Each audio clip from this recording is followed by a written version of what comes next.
morning, everybody. What's happening? Welcome to a Tuesday. That's right, Tuesday, November 8th? 8th. All right, there you go. Look at me on top of things. All right.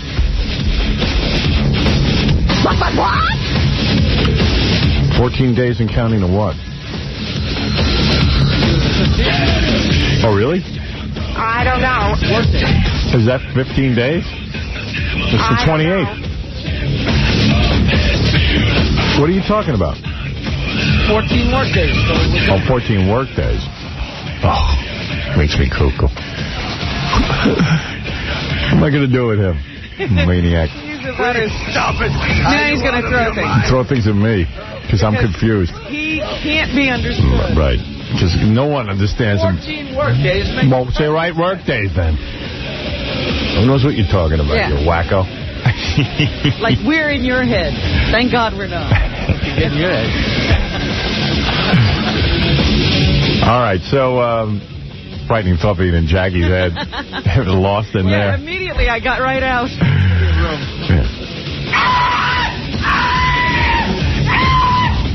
You know, I got on the air yesterday and I said, gee, you know, I don't have a contract yet. Someone called in and said, well, do you have a contract? I said, well, that's the most asked question. I do not have a contract. I hope that we do get a contract. It would be nice. There are other parties interested in me, but I would like to work something out with the company. That was what I said.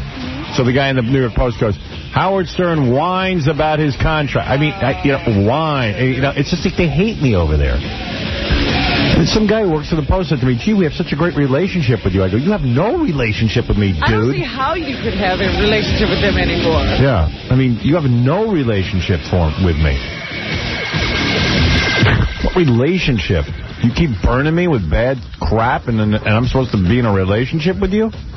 What am I, an abused wife? Yeah, it's like a bad man. Yeah. I mean, what about you? What about your paper has been nice in the last 10 years?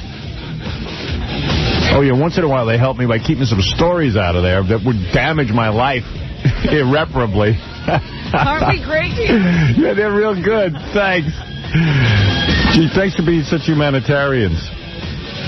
I had to turn off the Fox News channel last night because I watched Al Gore's speech for 4 minutes, where he's supposed to win over the country for 4 minutes.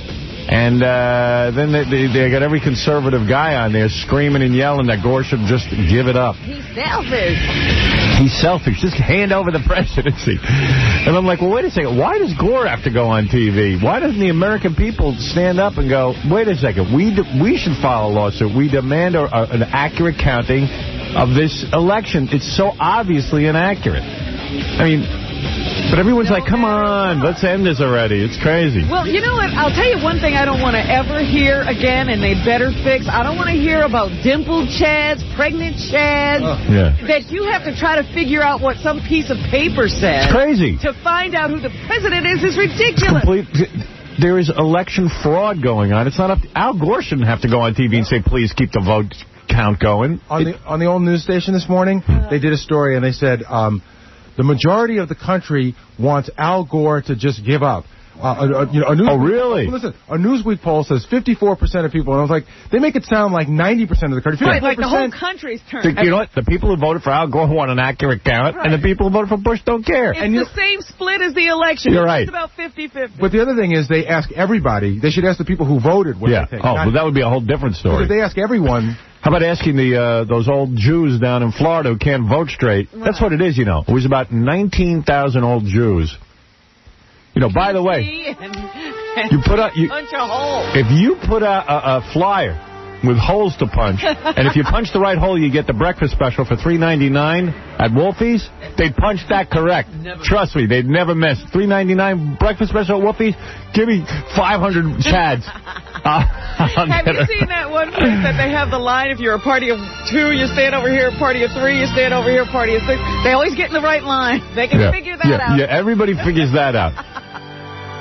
But those holes in the voting thing, they can't see. My fear is that Gore will give up because he's being pressured into it. But he shouldn't have anything to do with this decision. It should be a decision based on, hey, 19,000 votes were cast and not counted. That's it. And you know what? And every person should still be outraged by that. And it really is sad that people don't want votes counted. That's what's sad. Yeah. I don't understand what's the deal with it. So Bush is going to the Supreme Court on Friday to say to have what heard? What is supposed to be heard on Friday? He is going to say that what the hell was he going to say? That every vote should be counted. That every vote. Yeah. Bush is saying every vote should be counted now. So no, he's saying they've been counted. Oh. He's saying the Supreme Court... but he was saying something different. Is out of its ballpark. The Supreme Court in Florida is out of its ballpark. That the Supreme Court shouldn't even be involved. That they shouldn't have overridden. That's what he's going to the Supreme Court for. He's going to the Supreme Court to tell him not to be involved. But wait a second. If he already thinks he won, why is he going to tell him not to be involved? Because he feels it's preemptive. Because they're going to, there's going to be other lawsuits filed. Whatever. I like that. He did that in case I like he that. lost in the recount. Like Bush is just going ahead and planning his administration. Oh, yeah, and the federal government won't give him any money. Right, because you can't give money to the guy until they declare the winner. So he's going to spend his own money. He's going to get his dad to help him out. No, they're going to reimburse him. His friends are going to help him out. No, the friends are going to give him the money, and then the country will reimburse him when he's president. There you go. If he doesn't become president, he's out of luck. But this is always the way he's done it. He, gets money from friends, and then they give him money more. And more money. More times than not, he loses the money for them. So that's a good sign. Yeah. This is a better investment than letting him run a business. All right. If he doesn't make good on it, they'll just give him more money. So funny. I got to take a break. We're going to, listen, enough politics. We got a ton of show to get to. We got to take this break, and then we'll be right back. You're listening to a man who spends every waking moment searching for a cure for micropenis. Howard Stern. Howard Stern is famous for his trash mouth and baffling humor. People think I'm a wacko. I guarantee you what I'm doing is the Lord's work. I'm here to say, I'm no wacko.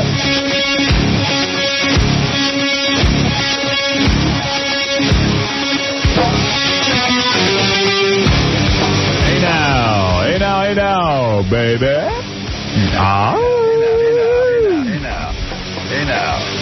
now. It's my way or the highway. That's what I just told Fred. I laid down the law on him. He's still here. I know. And he's still doing it his way. Can't find the highway. The highway's closed. Can't find the highway. There's no highway in Manhattan. Well, that's a technicality.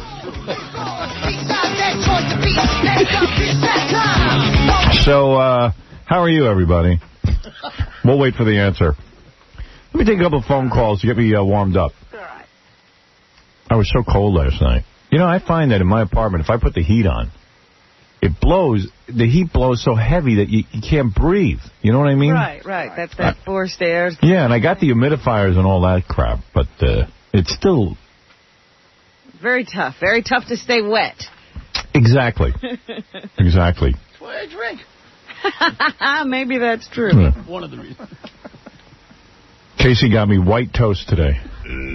I don't like to eat white bread. After all these years? Yeah. Well, you know what it is? We went away for a week. He forgot. And he goes, I'll go get you the bread. I go, well, how long will that take you? I got to get in a cab, and I got to go. I go, dude, the eggs are going to be cold. I mean, why would I wait?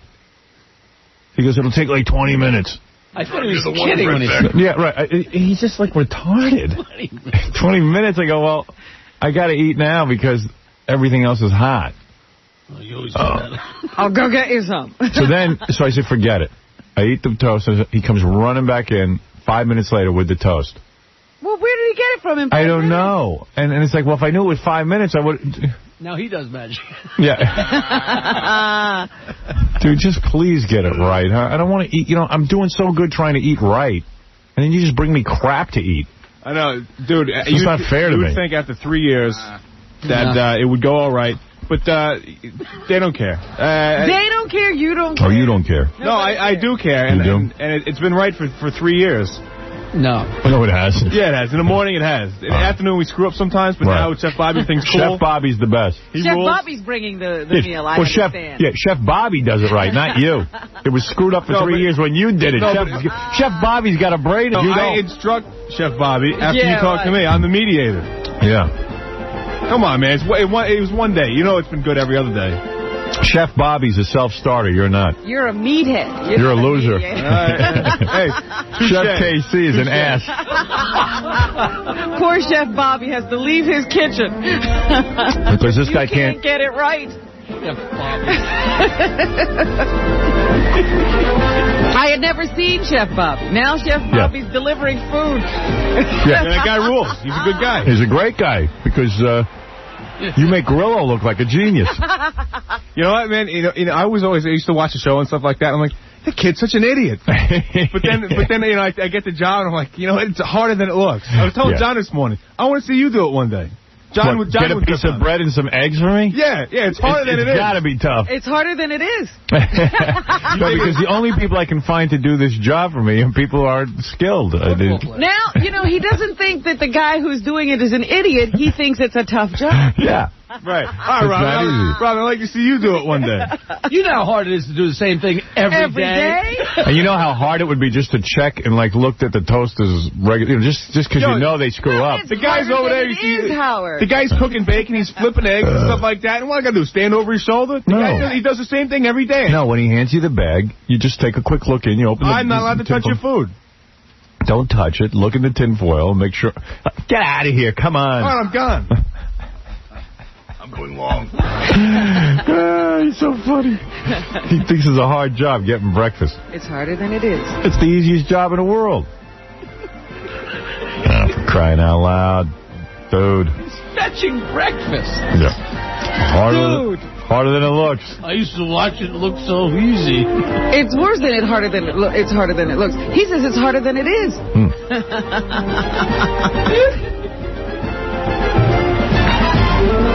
Well, anyway, so... the Yogi Bear of breakfast. You know, I was on the air and I said, you know, we got all these Sony PlayStations to give away, and I got to give them away in the next 3 weeks. And, you know, one of the ways I thought we'd give it away is that if a guy was willing to kiss, you know, French kiss Gary the retard. We found a couple of guys to do it, but, of course, nobody asked Gary the retard. I tried to get you guys to do that. Yeah, well, someone finally did, and here you go. You ready? Here's Gary the retard's answer, as you can imagine what it is. Hi, Gary. Yeah.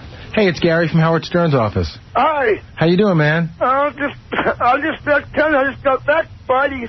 I just got back on Friday. Because, do you really want to know what happened to Haynes? I do, but I actually have another question for you first, and then you can... We're giving away some stuff on the air, and one of the contests we were thinking about having is if somebody would kiss you, would you kiss a woman if she wanted to kiss you to win a prize? Yes. Would you let a guy kiss you? No. No way? No way. No. I want a woman to kiss me, not a guy. Right. Right. But definitely no guy stuff. No guy stuff, no. Well, now you're that he knows. Me heterosexuality and homosexuality aren't genetic. He knows he wants a guy to kiss him. He ain't retarded when it comes to that. He doesn't know anything else. Yeah. Doesn't have a thought in his head. That's thought he's... That is his birthday. Well, anyway, there. I thought you would like that. Contest. Right. You didn't even think about it. Right. Let's go to Jeff. Jeff, you're on the air. Hello? Howard? Yes, Jeff. I just want to say, in case you do leave the air, I want to thank you for everything you've been doing all this time. I love you guys. That's very nice. Thank you. And you are the king of all media. Will you kiss another guy? What's that? Nothing. Hey, Howard. Yes. Can I try to stop Jackie? Okay. All right. But I don't know what kind of prize I got for you. Okay. You can't get a PlayStation. Yeah, that's too good a prize. Okay.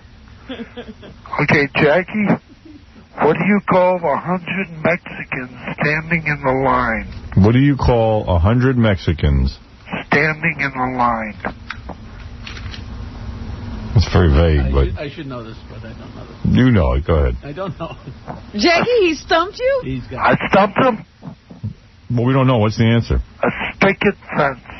Oh, that's why I didn't know that. You know why you didn't know it? Because you made it up. No, I didn't. Well, shoot the guy who did. What is it?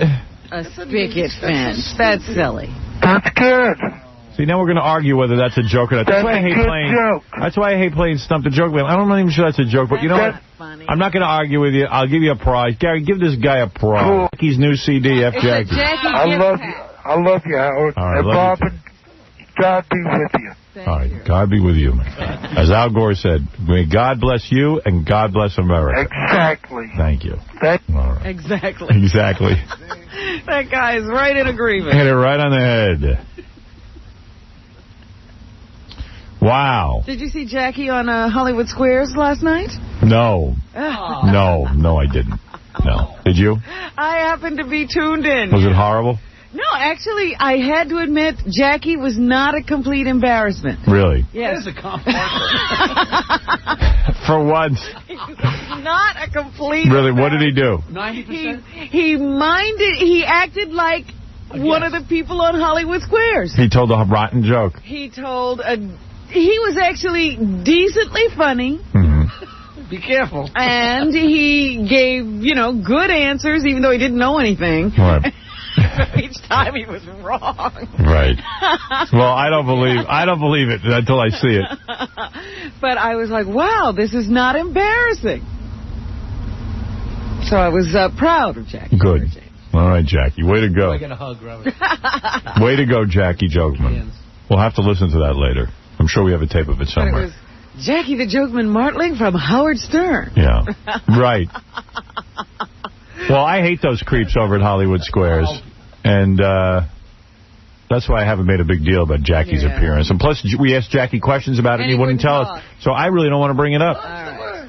If he's going to be mum, let me be mum. All right. Mum, I'll be your mummy. Mummed me. So, in deference, do me a favor. Don't bring it up. I won't bring it up again. I forgot about the moratorium on speaking. Yeah, you asked the guy a question about it. I don't want to talk about it. So you know what? Well, you know what? I don't want to talk about it either. It's a game. I know it's a game, bro. I know it's a game. Life's a game. This whole show's a game. Yeah, we're the kind of magicians that tell you the trick, okay? Right. Yeah, go ahead. There's like a whole thing going on. Jackie thinks he's going to get a career out of it. But there's a whole thing going on around this. I'll leave it up to you whether you want to give it out. But, Jackie's doing a chat tonight on the Internet in conjunction with the Hollywood Squares thing. Good. I don't want to know anything about it. He didn't have anything to tell me about it. I got nothing. Well, I got to promote it, but the good stuff I don't get to hear. The boring stuff I got to listen to. Like what time Jackie will be on? Yeah, who cares? Yeah, promote, but no substance. Forget about it. Now Gary's breaking my balls because I didn't promote. That's right. I didn't say anything. He broke your balls. I just said that you're doing... Jesus Christ. No. He's warped. Right, that everybody's been on our backs to promote this stuff, and it's just weird that you're not talking about it. Yeah, they're on their backs because Hollywood Squares used to call me every day to go do this stupid show, and I told them to shove it. So now they think they're going to get to me through the Joke Man, which everybody always thinks they're going to do. I asked Joke Man a question about it. He got no information. Mum's the word. Mum's the word. No, Jackie, actually... when Howard did it, he talked about the whole thing. He talked about what people said to him. No, because Jackie thinks it's going to be a job. You did say, Jackie, you did say I don't want to talk about it anymore. Yeah, no. We don't pay him enough. Knows how the show works. No, we don't. No, we don't. Everybody knows how this show works, and we don't. We don't pay enough to Jackie because he's worried that he won't have a Hollywood Squares job. So that's all. I'm not interested. In what? You. Period. In what? Me in Hollywood Squares. Yeah.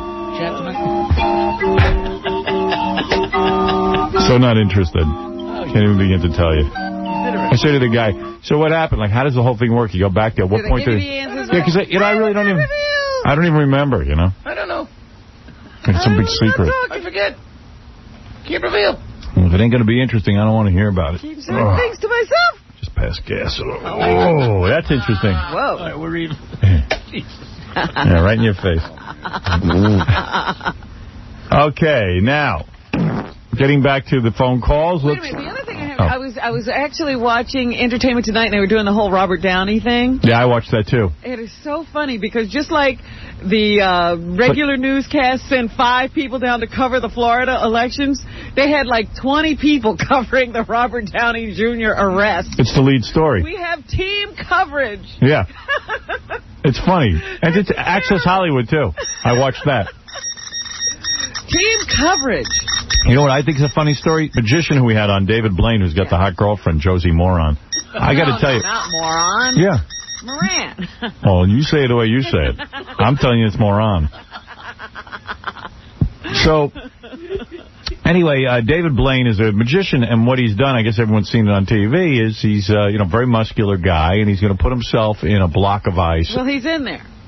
And stand there for I guess, 72 hours in Times Square. Something like this. Well, I don't know. He comes out tomorrow, I think. Oh, really? Yeah. Oh. Well, anyway, to make a long story short, it's a trick. The guy ain't standing in a block of ice. He dropped dead. Who would stand in a block of ice? Right. But whatever it is an illusion, and people are getting into it. He's got a publicist that, God bless him, he's all over the news. They make people talk, don't they? So, in Page 6 today, they interview all the other magicians. The other magicians are pissed. Penn and Teller are pissed. Penn's like, it's a trick. Well, duh. It's not real. Yeah, well, what are magicians known for? Yeah, well, he's great. He loves to, reveal how people do stuff and all that. And he goes, it's a block of ice, and, there he is. Guys, please don't put up tape of anything till I ask for it. No one else can see it. Oh, gee, look, we're watching TV while you can't see it. Stop talking. Yeah. Oh, he's talking about what we're watching. All right, great. Still no clue. So anyway, sorry, I'm distracted. I was on a roll. Penn was saying. Yeah, so Penn was saying that, look, this is awful. This is awful. It's no stunt. It's not real. Well, none of this is real. It's an illusion. It's so people can sit there. He's not touching the ice. He's near ice. Right. It's a performance. He goes, it's warm in there. I want to know how the guy just exists in there for 24 hours. I couldn't stand there. But anyway, whatever. Now, Amazing Randy, oddly enough, is saying that he's actually submerged himself in ice many times, and there is an art to it, and he's been advising David Blaine. Right. So that, who knows what that means? Who knows what that means? No, Amazing Randy is so amazing. He put himself in ice and nobody knew. Nobody cared. David Blaine's got a good publicist. Who wants to look at Amazing Randy with his shirt off? Blaine's muscular. Yeah. Muscular. So anyway, so Penn and Teller, they don't like it. And Penn's saying that really what they do is they put rods on the ice. And it's very warm in there. It's more comfortable than room temperature. They're saying they blow in hot air or something. But then someone else said, if they're blowing in hot air, why wouldn't the ice melt? That's right. That's what I figured. If they're heating it up, it's going to melt. He goes, well, the same guy who builds our magic tricks is building his magic tricks, and I don't like it. Gillette, who performs with the silent Teller, told Page 6 the stunt will be a snap since Blaine won't actually be touching the ice. Well, yeah, I think when they cut a lady in half, too, she's not actually cut in half. It's a trick. It's a trick. He'll be inside a cutout of his body with a tube pumping in warm air and water. He's going to be very comfortable in there. Gillette claimed pumping hot air into a phone booth and putting ice around it and standing around with a thought in your head without a thought in your head isn't a trick. So I guess he hates David Blaine now. Oh, yeah, he's seething with envy, I think. I know he hated the other guy, David Copperfield. Yeah, but David Copperfield hates David Blaine, too. Yeah, because now David Copperfield's guy is unimpressed. The spokesman for Blaine. If you look at the physics of it, it's going to be warmer than a down-filled sleeping bag. What's David Copperfield doing? But Blaine's publicist says it's not that cozy. It's not heated. If it was heated, wouldn't the ice melt? Who knows? Amazing Randy has said that he's frozen himself many times over the years and advised Blaine on some technicalities last week. I like that all the magicians hate each other because now they tell each other's secrets. Yeah. Like. Oh, that's not such a big deal. You know how he does that. Yeah, that's stupid. So, I wish Penn or Teller could tell me how he does some of those card tricks. Yeah, they won't talk about that. Yeah, I don't think anybody can do those. What is it, Benji? I was there a couple hours ago, and there's hundreds of people there. Right. And it's mostly just a lot of the black people are walking around just saying why is this guy doing that and everything. Right. Why are he doing this? It's exactly what's going on and everything. But it looks pretty freaky. I mean, so it's worth... Yeah, it's worth taking a look at. And the thing... It's art. It's performance. The weirdest thing is, like you're saying, it's not so much being in ice, but just... Why stand there? Just being inside that ice and the people sitting there watching... I met a guy that's been there for 18 hours watching him. Right. That's weird, too. Put a camera on him. And what's even weird, like, you know, you walk by a piece of art, like for a while in the city this summer, they had these cows. Yeah. They had plastic cows that artists had painted. And you look at that, the same way, David Blaine's just sitting there in a block of eyes, you look at him. Something to do. How long do you think you could stay there? Like, for one place 5 without talking? seconds I wouldn't stay there. Why would I do that? He'd need a psychiatrist. Hey, next week, why don't I just, like, go to a block of ice? Talk you down. Yeah. Well, I was thinking it's no big deal. There's homeless people who do this every day. Yeah. In like, boxes and everything. In sleeping bags. You know what they're called? Homeless. Crazy. Crazy. But the best part is that he's got the girlfriend there. No, she's not there. I was looking for her. Well, when they first put him in the ice, they had her on all the news shows, and she looks worried. Oh, I just realized the significance of all this. I'm so worried about him. Yeah. It's all a drama. That's where I went. I wanted to see the hot girlfriend, but I think she took off after a couple hours. Yeah, Penn and Teller, they're upset, though. Because they don't have the hot girlfriend. And they don't have the good bodies. They say, right. Who wants to see us with our shirts? I like Penn to explain why Teller doesn't talk when he can talk. Hey. There's something I'd like an explanation on. Penn shouldn't eat for today. That would be a good trick. I don't think he can do it. Challenge him. Penn shouldn't eat for the day. You think he can go 24 hours without eating? I don't think so. Yeah, I don't think he's We should have got him on the phone so he could rant here and tell us why he's so upset. I don't like it. I don't like when anybody gets attention. But me. Me. Tell him to sit next to the block of ice and not eat.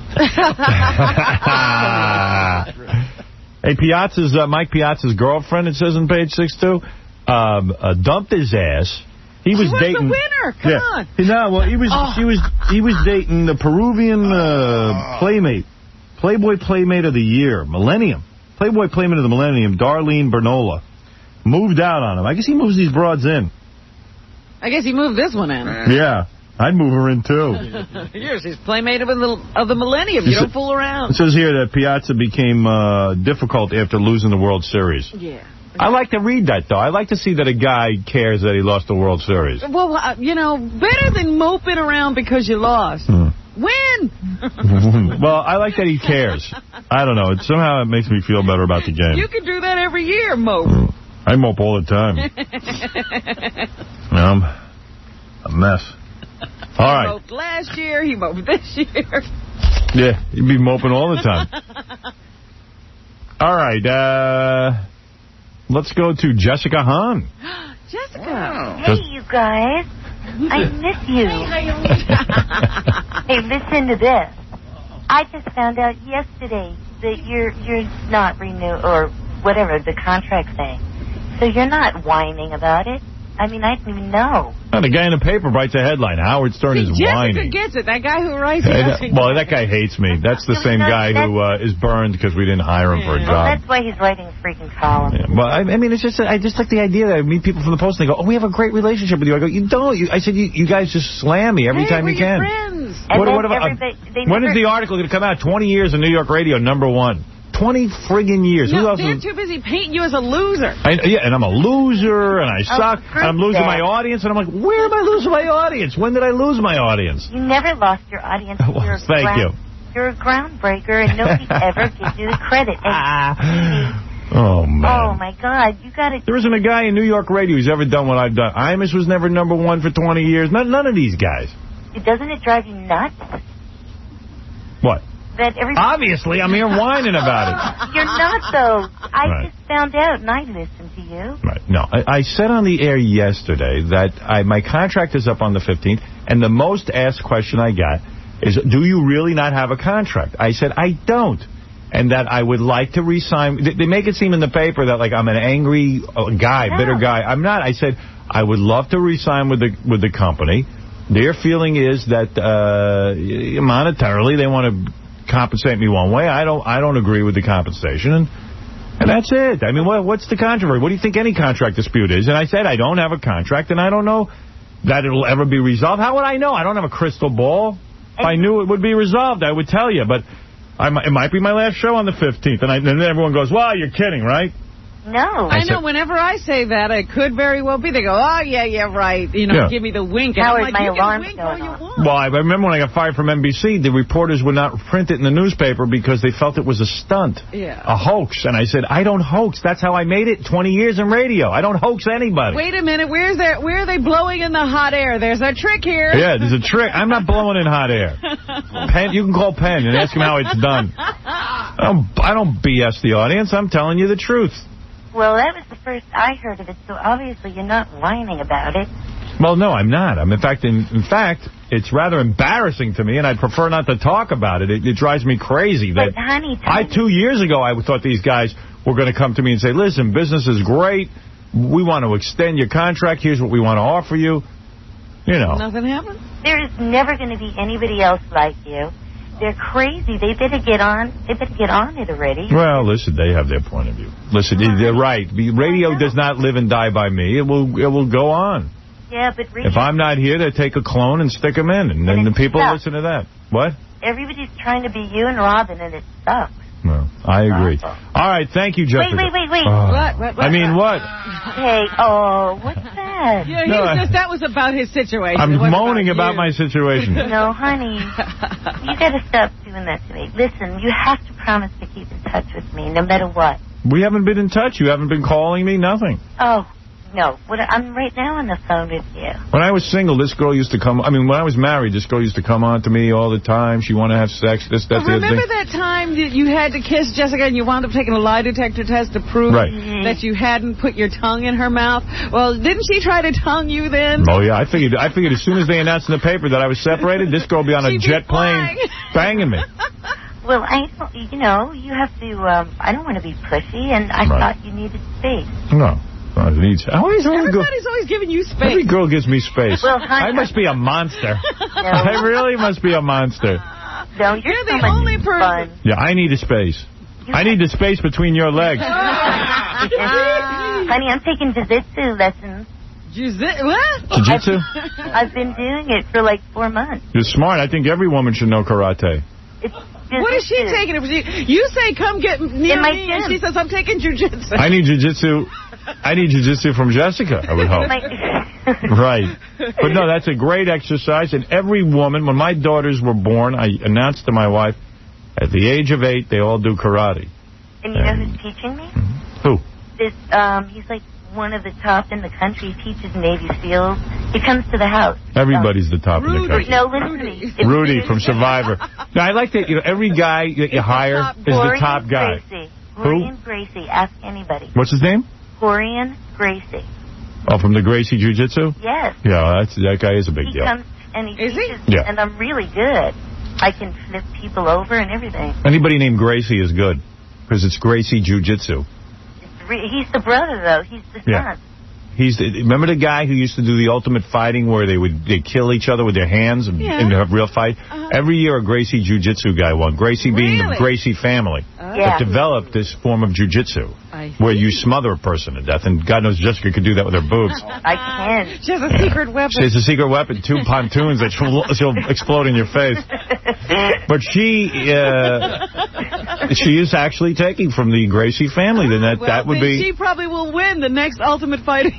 Yeah. I'm good. Hey, why don't you come in here and wrestle Benji? I could flip Benji over in a New York minute. You think you could beat up Benji? Yeah. Now, they don't have to help you flip them over. You could just flip them if they were trying to attack you. Yeah, because when I was a kid, I took some jiu-jitsu, and the teacher used to, jump over your back, and you'd think you flipped them. No, I honestly flip. I can. Let me ask you something. You want to fight Benji? I could just, all I have to do is walk up to him, and I could throw him over. No, I'm saying, do you want to challenge him to the ultimate challenge? I would... I don't know. Are you ready to fight? Is what I'm saying. Can you beat somebody up? Yes. How long have you been taking lessons? A month. All right. And private lessons at my house. All right. You want to come in here and wrestle Benji? Well, I would do it, and I'd know I would win. All right. All right. We'll bet on you. All right. We'll have a great time. Let's line it up. And then you can play some piano. That'll be one of our final shows. Oh, my piano playing. Hey, this will be one of our final shows. We have a great time. It'll be great. What are you going to wear? That's a great list. Benji's got to rip her costume off. Literally literally take like 3 minutes. I'll wrestle you, too. Or 1 minute. Everybody's going to wrestle. I want to get wrestled. What he taught me, though, I could do in 30 seconds. Really? Yeah. So you're saying you could beat up Benji, because Benji's pretty tough. Beat him up. It would be like he would. I would give him every permission to attack me. Right. And he could do whatever he wants, but I guarantee you, I'd have him on the floor in 10 seconds. All right. You're saying you could get Benji on the floor in 10 seconds. Could you pin him? Yes. All right. You could and pin. I could kick. I could hurt him. I mean, I mean, like he would have to be wearing. I normally have to pay for this kind of stuff. Yeah. You want to fight her? Oh, I'd love to. You would? Yeah, and just to make it an interesting challenge, if she can't do what she says, could I kiss her if she can't? Of course. All right. No big deal. He means a tongue kiss. I should ask for a little bit more. Can he feel you up, too? Is he clean? Oh, he's the cleanest. How would I know? That's what they call me, Mr. Clean here. Is he? On your tongue? Yeah, is he clean? I'll get tested before. Oh, okay. All right. Cool. So, all right. Here's But this is only if you're going off the air. Well, and so far, so come in tomorrow. So far, it looks like I am going off the air. Oh, God, Howard, I cannot even believe it. All right, so Jessica Hahn is going to wrestle Benji. Well, come on, what are you backing out? But I know I can do it. I'm not backing out. I'll tell you, I can do it. Bring in your Gracie dude. Yeah. He's amazing. Yeah, I know he's amazing. I want to see if you're amazing. He doesn't get to fight, though. No, honey, I tell you what, if you pin Benji the way you say you're going to, yeah, I'll sign up for lessons. He can't cheat, Howard. What? He can't cheat. I won't pee. How do you cheat? Oh, he can't pee. Why not? If he pees, what do you mean he can't pee? We got a show. If he pees, that'll be good. That's his secret weapon. Oh. He's going to blind you with his pee. What would cheating be? Like, what would cheating be? What do you mean cheating? If I bring in a gun? Like, I mean, I don't want to, using any weapons or... No. Hand-to-hand combat. Hand-to-hand. Oh, yeah. Let's do it naked so we make sure neither of us has weapons. No. Okay. Benji. He'll be topless. Well. You should be topless. I could do it in anything. Oh, well, that's going to be good. I think you should wear very skimpy attire. Oh, I'll do that. Yeah, she has no problem with nudity. Because literally, like, if you're walking down the street, it doesn't matter what you're wearing, you have to be ready. All right, now, hey, and if you guys get injured, am I responsible? Nope. All right, we'll good. Have them sign Benji? waivers. I will sign anything. You will sign anything. I will wear a cup. I'll protect my weapon. You have to wear a thong. Oh, whatever. Wow. But he has to I'll wear protection. No problem. But, I mean, I can do it. And then I'll play a piano. That's a great show. All right, honey, you're on. Once again, you've done it. All right. You come out here and do it in my gym. Well, I can't do that. Yeah, the company's not paying us. Oh, God. Are you serious? You know what I want to do? I wanted to do a farewell show the week of, whatever week that is. Week, yeah. And just in case, like, when we get back from vacation, if we never return. And that's very, very possible. I know people don't think that. That's exciting, I think. That's exciting. Not for me. I want to keep working. Well, yeah, I know, but it's... like Benji after. I like to work. I know, but it's exciting for you. Well, how could that be exciting for you? You barely make a living now. It's exciting. It's dramatic. Not knowing exactly what's going to happen is dramatic. Believe me, I've had enough of that in my life. Yeah, really. Every day was like that. Every day just going to the house. Well, I don't know what's going to happen. I got drama. I got so much drama in my life. I really don't need that drama. We're here to calm down. Right. I would just like Mel to walk in here and just say, everything will be worked out, because you know what? You got enough drama in your life. Yeah, really. But listen, that ain't business, and he's a businessman. I understand that. Oh, God, Howard, you've got to be... And Robin on pins and... Like, I'm a little... you know what it is? I tend... And everyone always tells me in business, but I'm not a real good businessman. Everyone always says, don't turn your boss into, like, family, and don't act like, he's going to love you, and he's going to... if you're not producing, he's not going to love you. That's right. You know you won't be here if you're not. And I'm one of these bizarros that thinks... You're friends. Well, I think more than we're friends. I think that we're, like, kind of like what we did together was... create an awesome company. And I'm not taking full credit for it. Well, you should. No, I shouldn't. Mel put together all this. But I'm just saying, I feel like we've been in the trenches together. So, I don't know. So I kind of look to him to, like, just take care of me. Well, but he thinks he is taking care. You see, I know his side of it, too. So it's not all that involved. It's just a contract dispute. But I really don't know that it could be worked out. You know what? This is like the mafia. Sure, you're buddies and you did all this together, but this is business. It's business. That's right. You can't get emotional about it. I know he's a gentleman, and you should have some attachment to him. I do. I'm very attached. I know. Not in a gay way. Oh. Hey, meanwhile... I'm sure. You're in love with Marilyn. Hey, I got to talk some more about this Marilyn Manson thing. I'm really bugged about it. Did you hear from your new boyfriend? No, I want to get him on the air and ask him. Gary, did you track him down? Why are you bummed? I'll tell you in a minute. He didn't call after. You don't know the story, do you? Howard, yeah? He's calling in tomorrow. Oh, great. Okay, that's good. Enough said. He must have found another guy. Oh. Aww. All right. You know, I always thought it'd be kind of cool to be hit on by a guy. Like, it would be a compliment. And you didn't even know it was happening. I didn't know it was happening, and it finally happened to me. Now I feel dirty, like I got raped. I feel like somebody raped me. You didn't get to enjoy it. No. Get excited, Howard? No. I'll tell you my whole thing that happened. I'll tell you after the commercials, okay? All right, Jessica, you're coming in here for the final shows.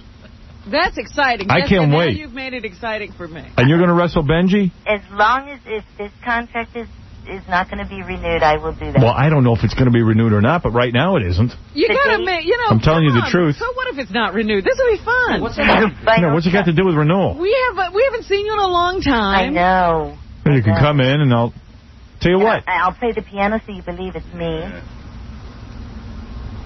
Yeah. All right, good. I'm into celebrate if you get your cut. Wonderful. I'm going to, okay. I just love you guys. And no matter what, you have to, Robin, everybody, keep in touch with me. You keep in touch. Yeah. I do, but you guys, you know. You keep in touch, so we'll keep in touch. All right, we got to take a break. I'll be back. Jessica, thanks. Okay, baby. Hold on. Gary wants to line this up. We got to set this up. This is good. I'll pick your outfit. All right, honey. She's still in good shape. Excellent shape. She's got a good bod. All right. greasy jiu-jitsu. Yeah. We're going to take a break, and we'll be back right after these words. Howard Stern. The Howard Stern Show. Hi, I'm Chyna, the ninth wonder of the world from the WWF, the red-hot female wrestler. I can crush a coconut with my thighs, or melt a man with a single French kiss. Or I can crush a man's head with my thighs and French kiss a coconut. What? But I want you to know that I pose nude in Playboy, and you better look at my pictures, or I'll beat the crap out of you. All right, tough guy. All right. Hey, if you think you're an expert on porno videos and porno actresses, call 1-800-44-STERN. We're having Porno Jeopardy. You might be a contestant, but you got to be real good. Don't waste your time if you don't know about porno. You got to be the top expert dude.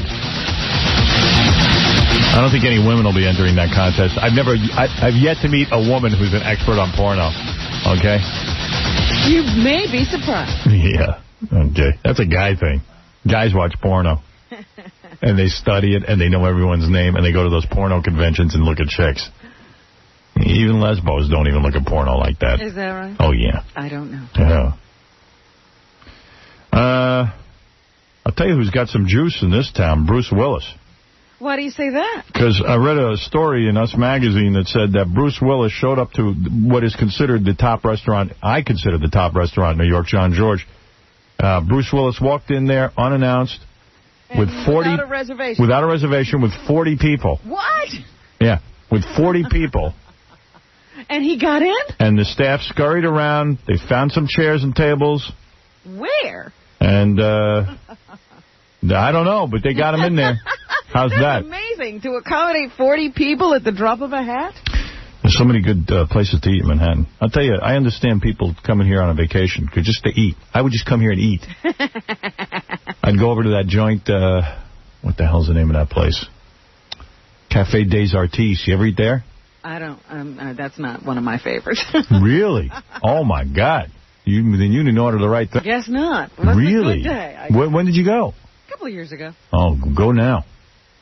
For years. If it was well, I don't know. Good every day. What'd you eat? I don't remember, but I remember it being not my favorite meal. I had one of the best meals of my life. Well, good for you. Oysters. I always hear people raving about it, and that's why I went. And then I thought, whoa, what are they raving about? Really? God damn, I thought for sure that was like the best. I love it. Don't get me wrong. I'm one of the few. You could go in this town. Oh, every day. Every day. And never hit restaurants. I ate at some joint that was so good. Maybe you ate at this joint, Oceana. Oh, yeah, I love it. Oh, my God. Never had such a good meal until I went to Cafe des Artistes. There's so many great restaurants. Have you been to Le Côte Basque? Oh. I don't get... Good. They're all good. Or Nino's? Oh, please. There's everywhere you turn, you can have a good meal. John's Pizza. John's Pizza. I'm serious. It's a great place. I'll tell you a guy, hey, on the phone, because I've been yelling about this guy, M. Night Shyamalan. Well, get his name right, because now I don't know how to pronounce it. It's actually not so big, I know how to pronounce his name. It's Shyamalan. It can't be E-N. It's Shyamalan. Okay. M. Night Shyamalan. That's how you say it. I'm from now on. He's the guy who... A.M. Emila. Emmeline. It's Shyamalan. Shyamalan, that's what I said. No, that's not what you've been telling me. M. Night Shyamalan. You gave him a very name. M. Night Shyamalan. You've been calling There you go. Shyamalan. Please. Somalia.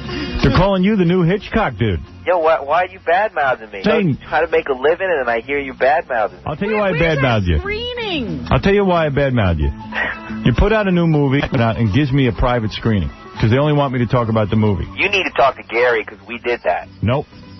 Didn't happen. We did that. No, you didn't. What they did is about 8 months ago, they sent us a 4-minute trailer, but no one has ever sent us the movie. Don't even send me the movie. We'll see it. Set up a screening. I thought we did. They keep saying we did. I said, why is Howard keep saying crazy. this?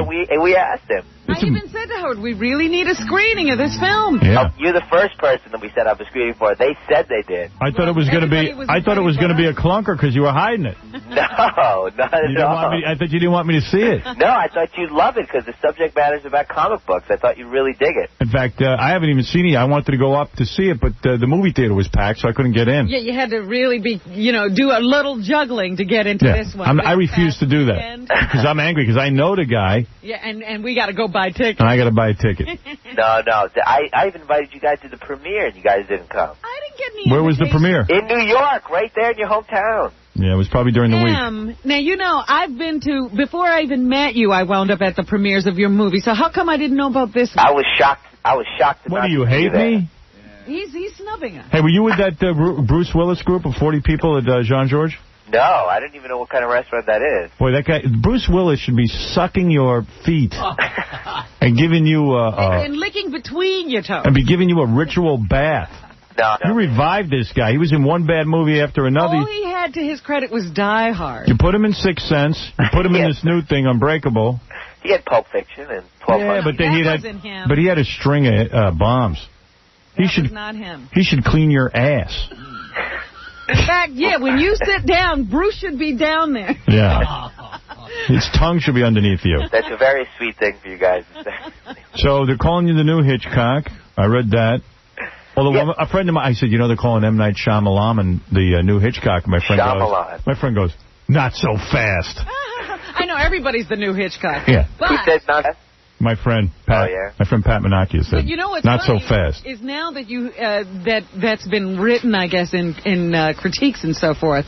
When you're sitting in the movie theater, people notice his cameos in the film. Oh, you doing that? Recognize him? Yeah. M. Night Shyamalan. Oh, he's always done that. Oh, what are you doing? You walk across the screen like Hitchcock? No, I actually get a scene actually. Wow. Yeah, I've actually had a part in the Unbreakable. He was in Sixth Sense, too. Is he any good? Yeah. He's an Indian dude, and I understand all the extras and stuff are always Indians. No, not all the extras. That's I read that. That sounds like a white comment. No, but wait a second. In Sixth Sense? Yeah, the Indian couple is buying the ring. Yeah, it's always Indians. That was it. There's two people. Yeah, but you know what, you got to get over. I mean, Spielberg doesn't put a yid in every scene. Oh, Does he? No, I do my part. What? There was only two Indian people in no. Sixth Sense. Sixth Sense, they go to the house where at the end there, and it's all Indians. The whole house is packed with Indians. What happened? The white kid who sees with the video? That's right. At the funeral, it's all Indians at some white kid's house. Yes, take a look. That's crazy. Those people look a little too tan. That's crazy. How many white people you know Indians? White people with dots on their heads. Seriously, how many Indians do you know? Me? I know quite a few. No, not you. I don't know any. Me neither. You don't know any Indians? Except for you. Except for M. Night Shyamalan. That's great. You guys need to get out. I was in a neighborhood. When I first moved to New York, I lived in Manhasset Hills. There were tons of Indians, but they keep to themselves, and they'd walk around with saris on. Yeah, the women do. The women do. The guys always wear suits. Yeah, the guys wear suits. I love Indian food. That's good. You know, it's weird, too, because a lot of the Indian broads wear those saris, and their bellies hang over the sari, because they're heavy. We're sorry to see it. Yeah, I mean, I'm like, why would you wear that? Well, I can't comment on that. The thing about the sari is, you know how women of a certain age shouldn't wear miniskirts? Miniskirts and stuff. Well, the sari they wear from birth to death. Right. Well, so, you know, but why not wrap it not so tight? No. That's part of the thing, to have your belly hanging out of the sari. No, they have saris where they have like a Zanzibar belt. You could just like a girdle. They should be sorry. Yeah.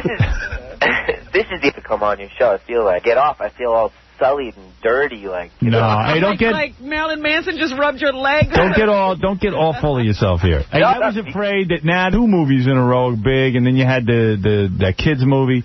I was afraid, Stuart Little. I was afraid you're getting too big for us. No, not at all. I was waiting.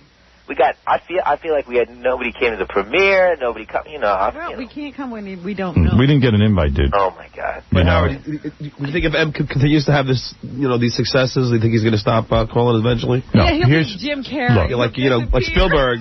M. Night Shyamalan is a great director, but he will have some bombs, and he'll be humbled a little. I'm humble. But he is. The reason I respect him is he writes and directs. You know what? But wait a minute. It really is funny when they put that writer, producer, director thing, and he had the whole. I mean, it was like all over the screen. All of his. You know what? If I was writing those movies, I'd have it all over the screen too. And be a little humble. I'd be M. Night Stern. No, I'm just saying, written, produced, and directed by. And then it says, also picked out the costumes. And starring. So, what are you working on now? I don't know. I was just trying to think of some new ideas. I got to I'll co-write. Do a little collaborating. That could be interesting. You might be worthy of collaborating with me. According to Bruce Willis, his future of film. Oh, Bruce Willis is a kiss-ass who wants another job with M. Night Shyamalan. I'll bet you this right now. I'll bet you, you name the money. Okay. M. Night Shyamalan, and whatever movie he does next, will not have Bruce Willis in it. I don't. That's an easy one. No, of course he can't. That's right. So that's why Bruce Willis is kissing so much ass. Jackie didn't like the movie? Is that what I heard? Yeah, Jackie didn't like it. I loved it, and John loved it. What's up with that? But the rap is that... I'm trying to figure out what... only stupid people don't like it. Because I understand it. Yeah, it was above me. What don't you understand, dude? Well, don't give away, because I haven't seen it. Don't do that. You really didn't like it, Jackie? I didn't hate it, just it didn't come together at the end. Jackie's more a fan of, like, potluck. It didn't come together at the end. What, were you asleep? It only came together. I don't know what he's talking about. Did he like The Sixth Sense? Yes, he liked that. After I explained it to him. I saw... had her head in my lap the whole movie, so I liked it. That's all right, because I saw Jackie when I was in college. I went to the Bottom Line in New York and saw Jackie perform, and I wasn't... you weren't too impressed. I didn't get it. I didn't get it. I don't get it either. Nice try, Em, but I never worked there. No, you did. I did. I went there and I saw you. You were there with like... Soupy Sales. No. Oh, you don't worry. You saw him. Yeah, I like the movie. I love the movies. So, M, you must have your next movie in mind. I mean, you've written a script or something. No, I haven't, because these two I did back-to-back really quickly. And are you burnt out already?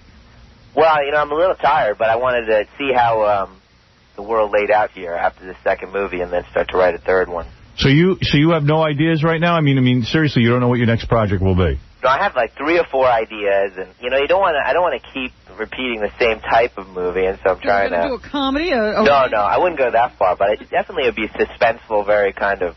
How about a Howard Stern comedy? What's that? I'm looking for a good... I get scripts all the time, not from you. Yeah, he never sends you a script. Yeah, me, you don't send a script, but I'm not good enough. But, well, you made a great movie last time. Why don't you do a very dark Fart Man with him? Because M. Night doesn't have the balls to put out Fart Man. That's true. A very dark fart man. Yeah, an Indian fart man. Indian fart man. Yes. So let me ask you this, and be honest. Yes. All right. Why don't... Please. Tell me what's going on in your personal life. I don't mean, I know you're married and stuff, but what's going on in terms of spending some dough? I mean, you've got to be worth... You still in Philly? Yeah. Are you going to continue to live in Philadelphia? Absolutely. Philly's the best town we got. That'll change eventually. How many days out of the month are you spending in California? Hardly any. Hardly any. And what have you've got to be worth, I don't know what you made off the 6 cents, but I'm guessing at least $20 million. And I'm going to guess off of this new hit movie, you own it, the DVDs. And you did everything on it, so you took every salary. I'm going to give you another 20, so you're at least worth, and from Stuart Little, I got to figure you're worth $50 million. I got to figure. The money's rolling in like crazy, and you deserve it. The odds of making a hit movie are very, very slim. You deserve it. Is there a question? Okay. No. The question is, what are you doing with the dough? I mean, in what way have you improved your life? Why not improve your life? Have you got a jet? Do you have a jet? I got a nice place to live, and I really don't spend a lot of money. What is the studio you make your movies for? Disney. All right. Has Disney flown you on a Gulfstream? They've offered. And you've not done it? I would take them up on that. Yeah, I haven't yet. I wish somebody would fly me on a Gulfstream. I got a vacation coming up. Bruce Willis had you on his plane. He's offered also. What are you doing? Do you have a new car? No, I don't have any. What kind of car do you drive? A Land Rover. Jeez. Well, no, they're a good car. It's a good car. Yeah. I have a Land Rover. I got one of those. She's broke. Yeah, what do you spend your money on? Divorce. Yeah. That was about the biggest check I ever wrote. Friendship rings. Still writing. Yeah, friendship rings. Does he have kids? Yeah, I have 2 kids. Oh, so, do you go on a vacation? What are you doing? Do you buy a second house? No, there's nothing to do with it. Help out friends, family, that kind of thing. Help me out. Are you supporting all of India now? No. Oh, come on, that's unfair. That's unfair. That's unfair. Listen to you, suddenly getting moral. Oh, suddenly you got hot. Patel, you're on the air with M. Night Shyamalan, the hottest director. Shyamalan. Patel. Hey, Shyamalan, namaskar, bhai. How are you? Who's this? This is Patel. Hey, I got a good question for you. Hey, M. Night, don't goof on Patel's name. No, I am. The name is Patel. Listen, are you going to make any Indian movies as well? What do you mean? Are you Indian? Yes, I am. Well, you want to make an Indian-themed movie? Have you ever seen Indian movies for Indian people, not Hey, for dude, no offense. I went to college at BU. I took some film classes. I seen some of them Indian movies. They don't make money. Those are supposed Get out of here. They make money in India, though. Yeah, good. Those are supposed to be shown on sheets, not... Yeah, this guy wants to be paid in money, not rupees. Right. So, M. Night, Patel wants to know, will you make any Indian-themed movies? I don't know if I'd be good at them. I haven't really seen many. That's a no, thank you. Of course not. He's an American. He's an American. Yeah, that's true. I'm an American. Bill, you're on the air. Yeah, man, what's up with all these Indians? Now, they only work with Indian people. Everything's got to be Indian. What are you talking about, man? Everything's got to be Indian. Well, I'd make $1 million, but I'd not give you anything unless you're Indian. What is the accent you're doing? Yeah, what are you saying? Everything has to be Indian. Oh, get out of here. See? What's up with those white people? That was Dracula, I think, on the phone. All right, M. Night. Screen these people that you let the calls come through. I just let them come through, baby. Oh, God. What can I tell you? So, have you had any weird experiences with actresses wanting movies so desperately that they come on to you in clubs or something? No, I mean, I've been getting a lot of attention from actors, and that's been kind of the greatest repercussion of the two movies. Only guys are coming on to you? No, they want to be in the movies. They call up and they say, "Hey, man, if you're making another movie, I'm in." Did Sharon Stone show you the gas yet? Who has called? What did you say? Did Sharon Stone show you the gas yet? I heard you. I just didn't want. Oh, I see. Who's called? He didn't say no. Who's called you? You said this last. See, this is where we get into trouble. I bet you Sharon Stone's already been on the phone. Oh my God! Stay away from her. She's like, M. Night, if you do another movie, I'm in. Like, well, who wants you? Yeah. She has him on Sharon. speed dial. Yeah, who's looking for you? I can't, we can't get in. This is how I get off the phone and feel dirty. Let me ask you something. Have you received calls of congratulations from celebrities? Like, who would some of the celebrities be that have called to congratulate you? No, that's not. I know when I made my movie, for example, one of my heroes in terms of film and comedy is Steve Martin, and he called me, and I guess he had seen the movie and invited me to dinner. I didn't go because I would have been I get very intimidated in those situations. You didn't go? No, I didn't. But he at least called me, and I was always very impressed by that. Now, for example, with your hits, who's called you? A bunch of people, but I don't like to talk about it. Why? You told us that Steven Spielberg called. What'd you say? Steven Spielberg called you. You told us that. He hasn't called since the movie opened, so. Nice. But he called you the last time. Yeah. Yeah, I'd like to team up with you or something. See, don't get into this now. Now you're one of us. You're one of the chosen directors. And since I'm getting old, I need some youthful guy to bail me out. Very cool, man. All right, easy. All right, so things are good. You're not spending your money on anything. You haven't bought anything. Second home, you haven't bought a new car. How big is your house? You say you bought a nice house. How many square feet? It's big. Oh, yeah? Yeah. How many bedrooms? I'm not sure. I think it's like 8 or 7. Wow. That's in Philly, though. Yeah. That don't cost that much. That costs about 2 cents. All right. Has Bill Clinton called you? No, I met him. You didn't go to the White House for a screening? No, I went to the White House for a state dinner. Ah. Is Em happy with the opening weekend? What'd you say? Are you happy with how much money it made? Yeah, I am. I would have liked to have been #1, but, it's a big family time, and I guess they all wanted to go to the Grinch. Did you see the Grinch? No, I haven't. Did you hear how bad it is?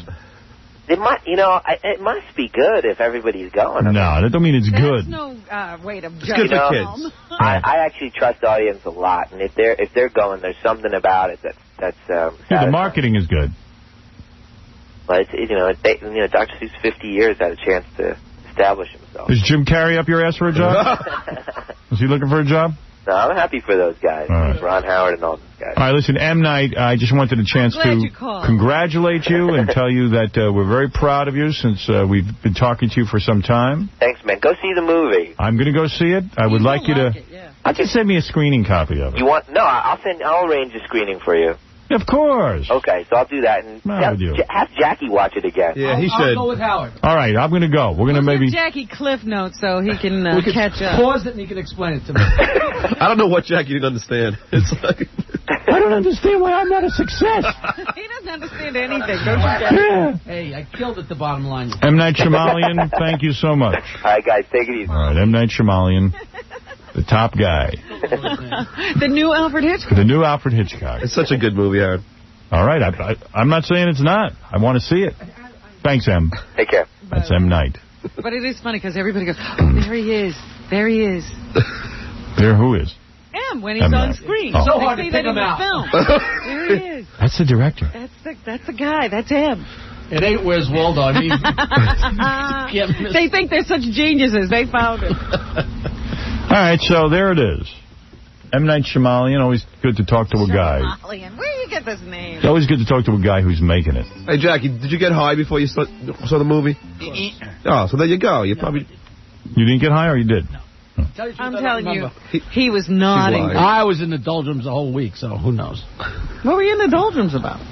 And he wonders why he didn't understand the movie. I'll go with you. Hey, Kathy, you're on the air. Hi. Hi.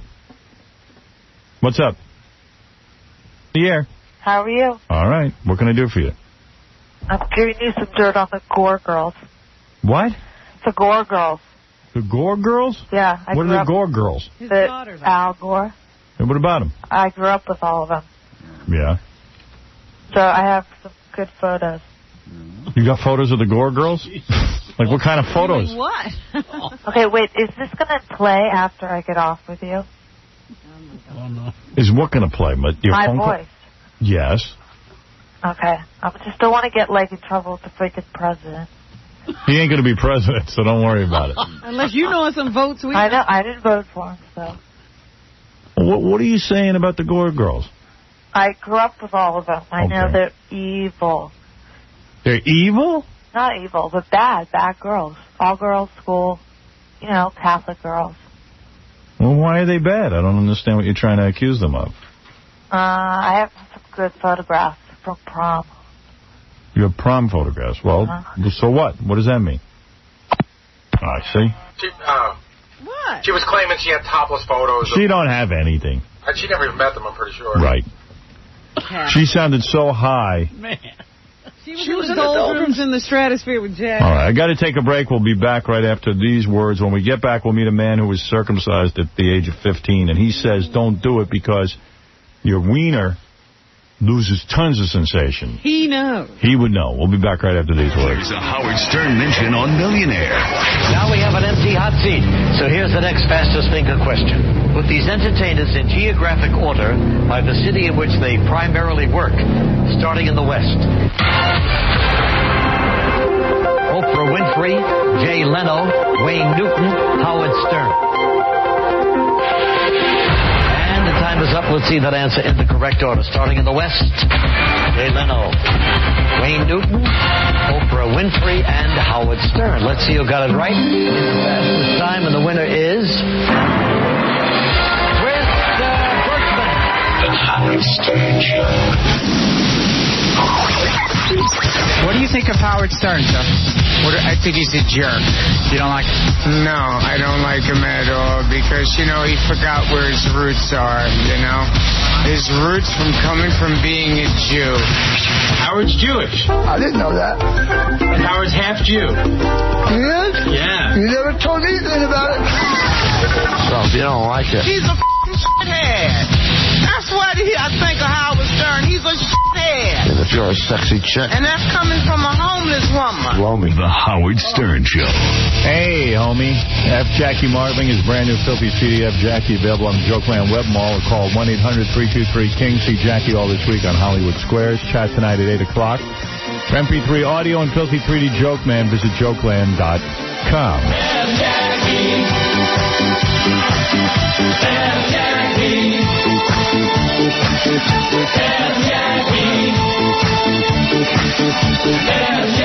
Everybody sing F. Jackie. Everybody loves F. Jackie. So many holiday songs. F. Jackie. F. Jackie. F. Jackie. This is a perennial favorite. Yeah, everybody loves this for the holidays. F. Jackie. I'm dressed up in a gay cowboy outfit singing this. My favorite holiday song so far this season.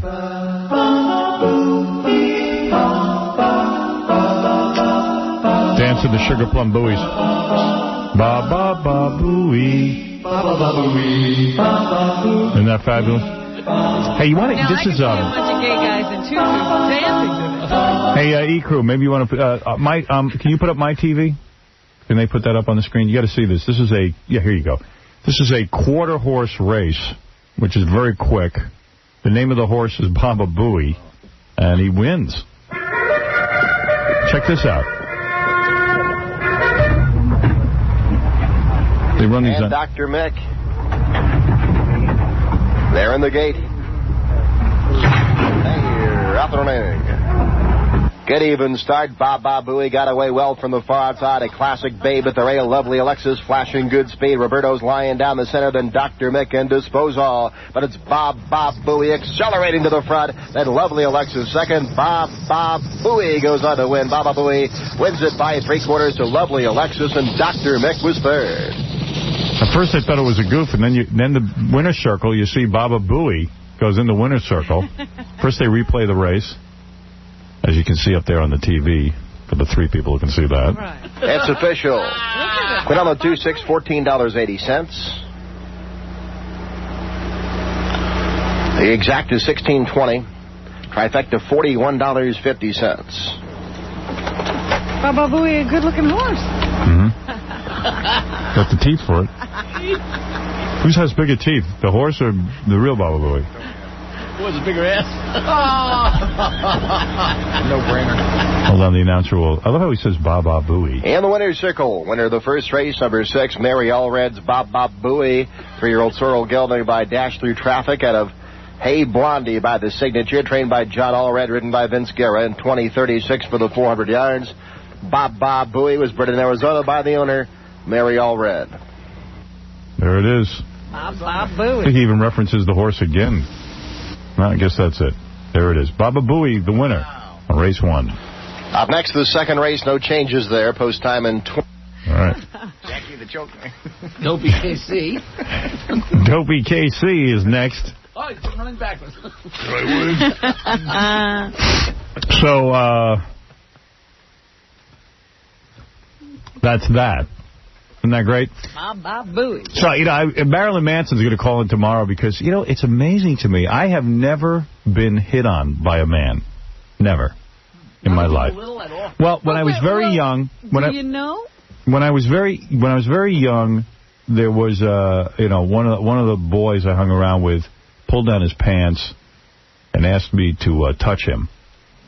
That's not like an But adult. did he grow up to be gay? I believe he might have. Oh, really? I know he would. I don't want to talk about it. I'm not sure. He You're looked not a naming any names. No. Then once I had a sleepover. A friend of mine slept over in high school. He was a friend of mine from summer camp. And he said something to me like, hey, do you pleasure yourself at night, I said, yeah, sure. He goes, you want to do it now, I said, I don't know, He's laying there in the bed. I'm laying in another bed. He goes, well, you do me and I'll do you. Now all of a sudden it sounds like you've been hit on constantly. No, but this is my 2 experiences. And I just said, no, I'm not interested in that. And that was the end of that, and that was the end of the friendship. Then, what? It felt really weird. Yeah, I remember it felt really weird. But, I mean, as an adult, it never really has happened to me. That was the only 2 experiences I can ever say that were even close to being gay. So, listen, I don't know. You don't count the number of times that, Gay Ramon... No, come on, that's on the air. I'm talking about in real life. A guy called in... I mean, we still play that tape of the guy calling in who wants to just give you a back rub. Yeah, well, that's stuff shtick on the radio. But anyway, so, no, the other night I went to the Marilyn Manson concert, which was great. It was great. We had a great time, me and my 2 buddies, Ross and... hey, I thought Ross was calling in. How are you? How are you? This guy, whenever you see him, how are you? I thought he's calling in. No, he doesn't. He won't call in. He just said it's okay to tell the story. Oh, it is? Yeah. But great. He goes, yeah, that's all right. It's okay? Is it okay? It's okay. It's okay. Is he bumming or is he okay? He's like, it's fine. It's fine. Why won't he call in? He doesn't want to do that. He won't call in. All right, I'll tell you in a minute. So Ross got me to go with him because he starts it. He goes, you wouldn't believe Friday night, or what a great night I had. He goes, I went out to a bar, and me and my buddies, and there's 4 chicks sitting at the bar. So they each hooked up with a different chick. I said, were they good looking? He goes, yes. I never if I could believe him or not. He said, they're at the bar. This is like right out of Penthouse 4. Really? Yeah. And he goes, he's sitting at the bar. I don't know, one thing leads to another. Within an hour, he's making out with her, feeling her up. He says he's using his, I can say this, he's using his finger. Oh. In the bar. Whoa. He says she had the pantyhose on. He ripped the pantyhose. So. But they're not. At the bar. They're at the, sitting right there. At the bar. Oh, my goodness. Blaze the trail. And she took him home, banged him. What a home run. What does he say? Would you like to hear about Saturday night after you left? Yeah, so Saturday night, well let me lead into that. So Saturday night we go out to we go into a restaurant, me, Ross, Booger, and some other dude. How can you eat with a person you call Booger? I know. It's Booger, man. Booger eats like a girl. He wouldn't even finish his mozzarella and tomato. He was like, you ordered mozzarella and tomato. I won't eat the mozzarella because he doesn't eat cheese. He's nervous. He's going to get heavy. Because on TV he says his face looks chubby on TV. Oh. Did he not know what mozzarella was? Yeah, I'd ordered it. Then I felt funny about eating mine, but I ate the whole thing. Screw it. I mean, I'm not going to sit there and starve. I just like when you talk to Booker and you call him Booger. He gets like, it's no joke, and he goes, it's Booker. And I go, I know how you spell your name. That's Booger. It's B-U-G-H-E-R. That's Booger. And he goes, no, Booker out of it. No, it's Booker. Yeah, and I go, well, how? Yeah, you know, my name is Smith. Yeah, but how do you get that? Yeah, right. But I spell it S-T-E-R-N. Right. It's Booger. It's Booger. Like the German, Booger. Hey, Booger. Booger. Booger's all, you know, he's got his TV gig at MTV or E2, which nobody watches.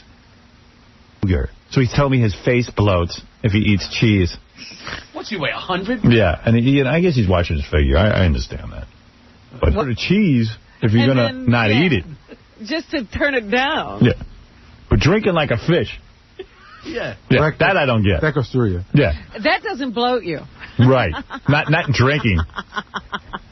So anyway, we're sitting there, and the show was great. Had a great time. Go over to this club afterwards, Serena. I'm hanging out there on some couch, sitting in a corner. Marilyn Manson walks in, invites me to sit over there with Rose McGowan and him. Rose McGowan, his beautiful girlfriend. Mm-hmm. I go over, there's a couch that people are sitting on. Marilyn Manson's to the right, Rose is in the middle, and I'm on the left. Of Rose. That's right. I'm sitting next to Rose. And you're sure it wasn't her hand? Oh, I know. Rose is gorgeous. When this is going on, does Rose notice what's going on? Yes. I can't help to think that she didn't. Now, listen, I got to ask Marilyn about this tomorrow on the phone call. Are you sitting at a table or are you just sitting No on table, couches? Robin. A couch. It's like it's one of those places you lounge, you hang out. So it's fun. It's in plain view what's going on. Yeah, but it's a dark room, and, okay. I don't think anybody else saw. I can't, it's in a corner. So anyway, sitting there talking to Marilyn, who I enjoy. You know, we've had him on the show many times. Great guy. We've known him for years. Oh, yeah. Even before he got famous. That's right. I was like one of the first ones to play. In fact, he credits me with creating a hit out of Sweet Dreams Are Made of These. No one was playing it. It was out for a year, and I started playing it. Love that song. I'm sitting there, and while I'm talking, Marilyn's leaning over Rose. I'm talking to Rose and Marilyn, and all of a sudden, there's a hand on my leg. Mm-hmm.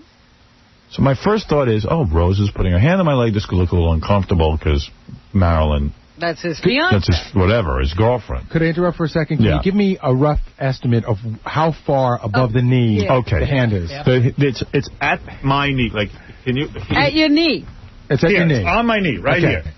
And is it moving? Right. Okay. All right, let me tell you something. So here's the hand. The hand is on my knee, and I realize it's not Rose's because there's no way. He starts rubbing my knee like this. Massaging the knee. Massaging the knee. So I'm saying to myself, oh, Rose is rubbing my knee. This could be embarrassing. She's obviously got the hots for me or something. Or I wasn't even thinking about it. It was like it's an endearment. I look down. It's Marilyn's hand. It's a big hand. It's a big old ass hand. It's a man's hand. And he's rubbing my leg. And you know what? I swear to you, Robin, I'm in such denial that I didn't think a thing of it. Then all of a sudden I went, wait a second. That hand's been on my knee way too long. Maybe like a minute. There's no way your knee gets confused with Rose McGowan. Well, I thought that Marilyn, this is my first thought. I said, hey, Marilyn's straight. You know, that's all shtick. I said, he doesn't realize he means to be massaging Rose's leg. He thinks my leg, I got kind of feminine legs. I think he probably thinks that it's, because we're both wearing pants. Big guy. All right. She's a little girl. Whatever. I'm just bringing you in on my thought process. Not in the ballpark. So I said, I'll stand up, and Marilyn... He'll get his hand off. And he'll get his hand off my knee. So I stand up, and I go, hey, Ross, bring me my coat. Ross is nowhere to be found. I just said something to indicate up. He realizes I'm the one who stand up, right? His hand dropped off your knee. Right. I sit back down. Boom, the hand's on my knee again. Same spot or higher? Same spot. Rubbing my knee. It never travels further up your thigh. So I'm saying to myself, oh, gee, the guy really must, he must be... Yeah, wait a minute. He must be like, hey, buddy, how you doing? Like, you know, sometimes you... But there's a rub, a hey, buddy rub. I'm telling you, I was in such denial. I thought nothing of it. I thought nothing of it. He left Did he start kneading again? Yes. Ah. Yes. So then I'm saying... That's not just touching. No action. Right. Was it a tender touch? Well, now I'm realizing this. So at the time... Yes, it was tender. Yeah. Yeah. So all of a sudden I'm saying to myself, this is a little uncomfortable. I'm shaking my leg now. I'm shaking my leg like this. You know, this. But he doesn't move. No, he's clamped on there. Why did you smack his hand? What? Why did you smack his hand? No, I wasn't even thinking that there was anything going on. It was like a rape. It was like date rape. Yeah. I just didn't know what to say. I did. So anyway, after a while, I don't remember this part of it. I'm kind of blanked out, but I don't know if he took his hand off my leg or whatever. But I just said, hey, I got to get going. Oh, you're going? I go, yeah. What is he saying to you? We were talking. Well, Rose was talking to me about sex. Rose was telling me how she likes to get her hair pulled. Stuff, but you know, she's wild and she always talking about sex and stuff. And he's rubbing your leg. Yeah, did he kiss you? No. So all of a sudden I'm saying to myself, Right. No, I didn't even say that. I didn't even think anything of it. It never occurred to me that this could be gay, like that he was coming on to me. Wow. But now I think about it, I went home, didn't give it a second bit of thought, until I sat down on the air here and I started telling you about it. I realized that's very gay. Yes, it's now, wait a very second. gay. Do you think that it's a gay thing, or do you think that, Marilyn's sort of an interesting guy. He likes to create weirdness. I don't know. That's why I want to ask him about it. I want to get him on the phone tomorrow. The weirdness he's creating is gay. Yeah, but maybe... Because I even said to them, like at the time I was like, hey, what are you guys in town for a while? Maybe we'll get together for dinner. And then Marilyn goes, well, Rose is leaving tomorrow, but I'm in town till Monday. And he's rubbing your leg. And I went, I'm not interested in that. So you don't even think it was a proposition for a threesome? No, I don't think it was. I don't even know that was anything. I don't know what was going on. Yeah, because when she's talking sex to you and he's rubbing your leg, I'm beginning to think that maybe they like a scene. Well, I would mind banging Rose if Marilyn wants me to. If he'll stay out of the room. Would you let him stay in the room and watch? You said he was tied up. Yeah, but let me think about it. Let me think about the reality of what I said. That's before it was Marilyn. Yeah, right. Let me think about it. Marilyn's a freak. Yeah, right. He's never going to be able to He's say the real deal. He's the real deal. The answer is no, because you're going to get involved and you can't trust him to stay. Because while I'm doing Rose, all of a sudden if I feel a little breeze behind me. A breeze, a hand. Yeah. A reach around. Yeah. You wish a hand. But I'm not. You see, well, he's thinking he'd be covered. I'll tell you why I didn't think Marilyn was coming on to me. I figured it out. I think I'm so unattractive that how could possibly a man want to have sex with me? Look at him. I know, but you think he'd be attracted to... He knows. I'm desperate. You're like a fat chick. Right. I'm not a good-looking guy. You're a fat chick. Gay men never come on to me. And I ain't saying Marilyn's gay. Maybe it was a big misunderstanding. Maybe he's into a power trip. Right. Well, he did write in his book that he's had gay experiences, right? Oh. Yeah. I think so, didn't he? Well, he said, I think I recall him saying things like, like he's actually been in the position, just fooling around. Yeah. Never going all the way. Well, because now I'm remembering more. He did say to me, like, he goes, hey, you look great. Yes. Robin, I told did he say you want to be in my... describe this to me, I got... Douche chills. How can I ask you a question? Thing going. Because he told me I look great, and I said, oh, thanks. I said, yeah, I lost a bunch of weight. He goes, yeah, we both have we're both like ugly guys, but we're good-looking ugly guys. Or something. And I'm like, I go, well, I don't feel that way about myself. Did he ask you if you want to be in his next book? Let me ask you a question. When he says he's fooling around... I beat him to it. When he says he's fooling around, right? If you got naked and up on all fours, right, and I got naked and came behind you but didn't do anything, where's the joke? Yeah. I don't understand the question. He said that he's gotten in the position. Marilyn says in his book that he's gotten in the position just for fun, for joke. That ain't no joke. I think he said in his book, Howard, that receiving oral isn't gay. Right. Here's Casey to testify. Hey, Howard, I saw this thing on the internet a while ago. Yeah. And it looked like Marilyn was giving the old... You know what I mean? Yeah. To another guy. He doesn't go all the way. I've seen that tape. He's just there. You've seen him doing it? Actually, was that the one during the concert? No, it was off stage, like backstage or something like that. I've seen tapes of him from a concert. I don't know whether he's really doing it, but he's certainly simulating giving it to him. Well, whatever. He's gonna call in tomorrow. We'll straighten this out, man to man. Let's agree on somehow. I've never been hit on by a guy. Simulating is too close, right? Isn't the rumor that he receives it on stage every once in a while? Well, that's what I've seen. It's either he's getting it for real. My buddy said to me, he goes, I told him the story. I was a little shook up. He says, how long was that hand on your leg? Was it over a minute? I said, it was close to it. He goes, anything over a minute, you're going to have to burn your leg because it could infect the rest of your body. Honestly, did you get aroused at all? Get out of here. Aroused? I didn't even know I was being hit on. I thought it was just like a friendly thing, like, you put your arm around somebody. About sex, huh? No. Like, you seem real upset by it, which means that maybe... No. In fact, it didn't hit me till 2 days later that it could have been a guy coming on to me. But it was less than a minute. No, it was more than a minute. Because it was up and down. I don't want to say what it was. It might have been a while. I don't know. I didn't time it. You sitting back down and the hand going back there is the problem. Yeah. Do you think he's an attractive guy? Who? I don't think any guy is attractive. But for a guy... Is he attractive? Do I think he has a charisma and he has a great look for Marilyn Manson? I love his show, all that, but I don't want to have sex with the dude. Yeah. Do you like his look? Yeah, I like it. It's hot. I like his tattoos. You're lucky, man. I've had my ass grabbed. I've had a guy grab me with both hands and try to kiss. And I've had a guy, when I was... Not on the show, you mean? Like off Oh, the yeah. right. Oh, yeah. And I had a guy when you have tons of gay When guys I was a kid, I worked in this place, and this older guy...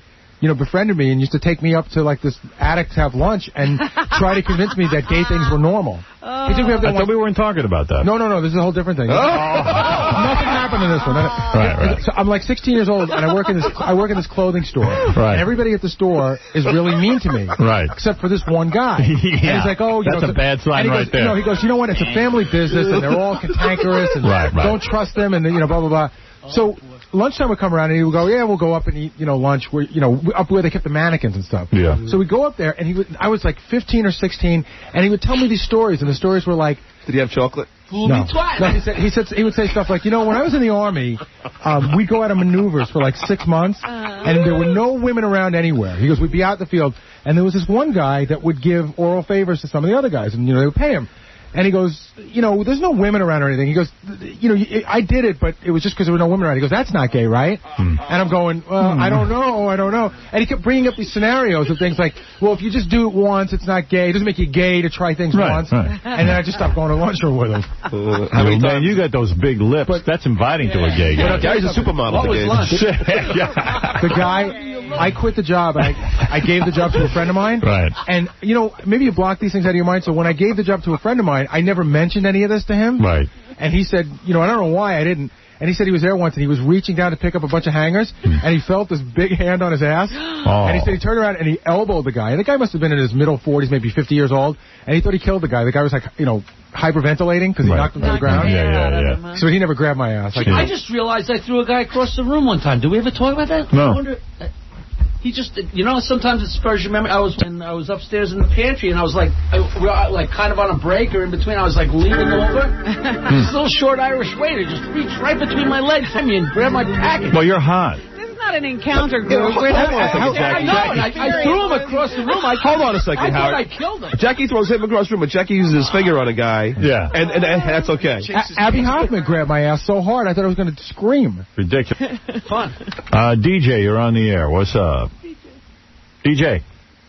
Yo, what's up? Huh? No, DJ. Hello. Oh, hey. Hey, Howard. Hey, you ever think that Marilyn might have been on some E or some ecstasy or something? Hey, I don't know if he was on. I don't know what he was on when they were on stage. Because that's that touchy-feely drug. Maybe that's what it was. Well, maybe there you go. Okay. Maybe he was on ecstasy. I had a buddy do that to me, and he totally wasn't gay. His girlfriend was sitting right next to him. Can I tell you something, though, bro? You give me 80 hits of ecstasy, I ain't touching anybody's leg. Not a guy. Howard, I'll do that with a chick. I've drank grain liquor, whatever you want to call it. Got so drunk I don't know where I am. I know the difference between men and women. Yeah, but I'll tell you one thing, man. When Fred got drunk at the bachelor party, he was sitting on Gay Rich's lap. Gay Rich was on his lap, and he was telling him he loved him. And Fred was stroking Gay Rich's back and buttocks. But do you think that when you get... Everything. Do you think when you get... molesting him, Fred. Oh, there you go. I'm married to him now. You were stroking him. You had your head on his shoulder. I mean, seriously, I'm not making that up. And you were saying, I love you. I was drunk. I have no idea. But do you think that... I don't think I could get that drunk. Do you think drinking... I think drinking should be outlawed if it does that to you. Do you think drinking makes you do things you wouldn't normally do, or do you think it unlocks doors that you don't want to open? No. What do you think, Robin? I think that you do what you do. And if you're drinking, you don't have the inhibitions you have when you're not. You saying Fred's gay? I didn't see the incident. Oh, I did. Neither did I. It's still. You want to know something? It was so disturbing. I can't. I don't remember much. I can't remember yesterday what we did on this show, but I remember that. I'll tell you. Sounds like Fred opened a lot of doors. Yeah. It wasn't necessarily sexual. Yeah. But it was incredibly tender. It was tender. You know what I mean? It was tender. I would admit I'm a tender guy. You sure are. Uh-oh. Your mother just ran out of the house. She's on fire. She lit herself on fire. She don't believe what she's hearing. Glenn, go ahead. Hey, Howard, how you doing? Hey, man. Ecstasy, but these guys get a better design to drug of ecstasy. We're talking about Marilyn Manson and the way he touched your leg. It makes you want to feel like the methamphetamines and a little bit of hallucinogens. You want to touch somebody when you're talking to them. You can feel them. Well, I don't know what you're talking about. I'm serious. I've taken every drug. I've taken LSD. You've never taken ecstasy. I've been in a room full of men, and I've been on acid. I never touched any guy. And again, the choices are Rose's leg and Howard's leg. Yeah. What drug do you need to... When you're talking to the person... What drug are you on that makes you want to choose my leg over Rose McGowan's leg? Whoever you're talking to, whoever you're speaking with, you want to kind of feel them and smell them and touch them. Yeah?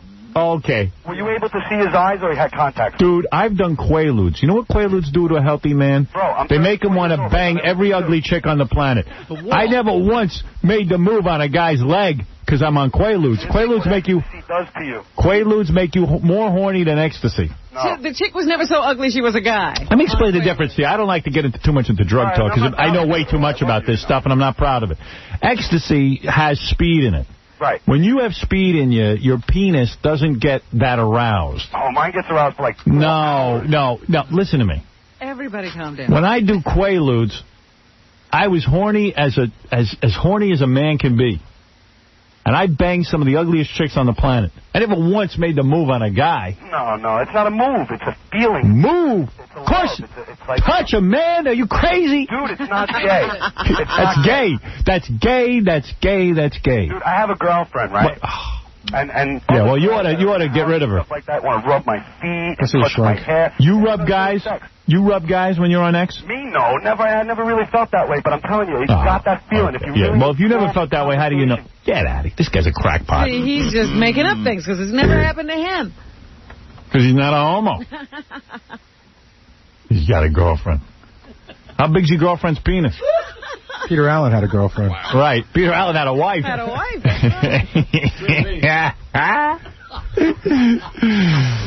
Oh. And now, back to Howard Stern. Howard Stern. On the Howard Stern Show. The Howard Stern Show. Live from Howard Stern City. High atop the Howard Stern building. In the Howard Stern studio. Direct from Howard Stern's chair. Howard Stern.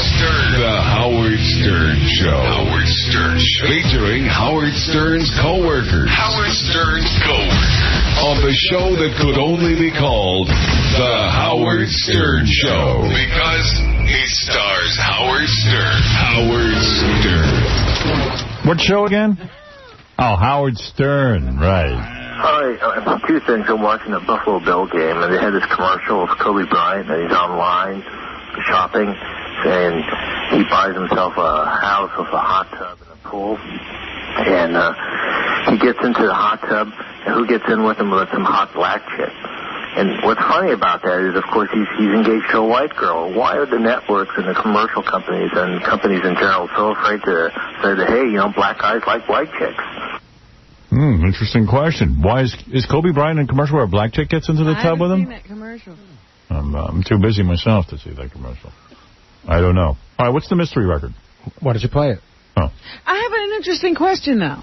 We back on Marilyn Manson? We back on Marilyn Manson. You got to drop it. I'm thinking about it, and I said, wait a minute. You make love to yourself.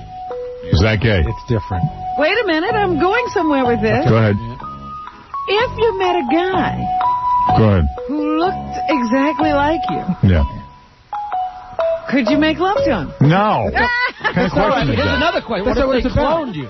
No. They cloned me? I mean, no. that's an exact copy. Let me ask you something. Made love to a if guy. you had the ability... All right, here's a better question. This is the one we asked ourselves. He's like one of these guys who can, do it. He's got that dexterity. He's big and he's got the dexterity. If you could do that, is that gay? Yes. I agree. Yes. I say that's gay.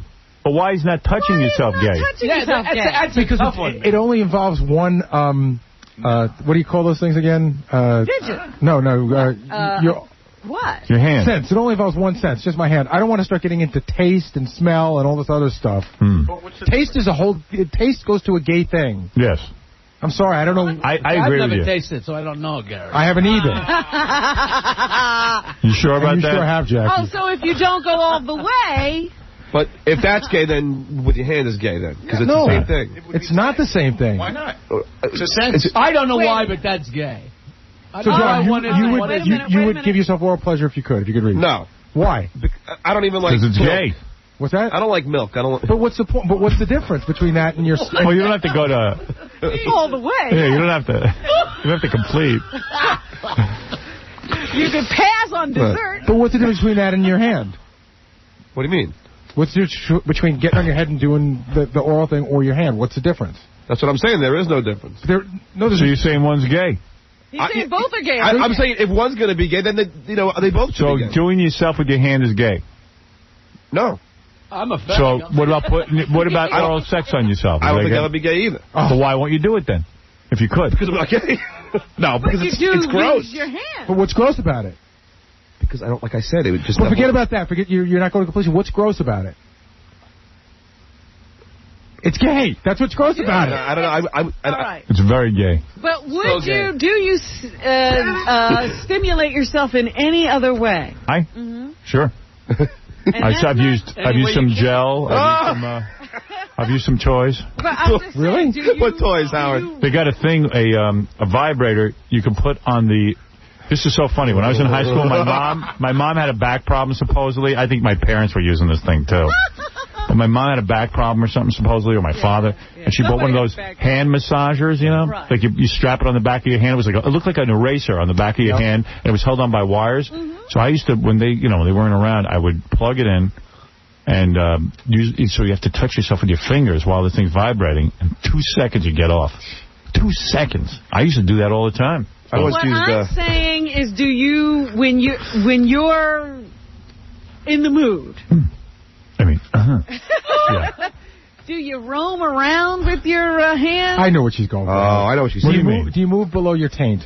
On the other side. Do you go over the mountain? I did that once. I once was in the shower, and I wanted to see what it'd feel like, like messing around back there while I did it.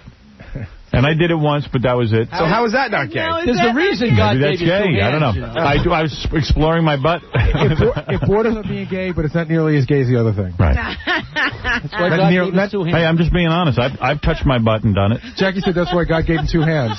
But Howard, while... Jackie, you've done that, right? Oh, please. Yeah, we're not gay. Howard, while doing the other thing?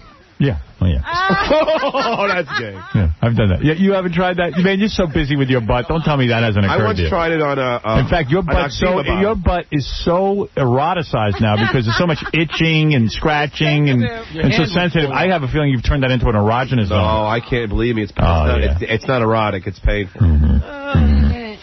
So I don't see where you're... Yeah. That's okay. I got my own line. That's definitely... You know what? It may be a weird line, but it's my line. Right. And if you see the guy doing it... I know what I'm comfortable with. I'll touch my butt. Do you touch any other area of your body as you're doing it? Like, no. You don't, rub your chest? No, don't need to do that. No. Caress yourself? And I only touched my butt once. It's all right. Yeah. I'm just telling you. That's good. Just telling you what I did. You asked me what I've done. I've done it. More guys should be open like that. Yeah. I don't even touch my my 2. My 2 things. Right. What? Get out of here. The vegetables. My vegetables. I don't touch my vegetables. You can't let them be lonely. You touch your vegetables when you do it? Please, I make dinner. Jackie's doing stir fry. What do you do down there, bro? Oh, man. Really? Because I don't like to be touched there.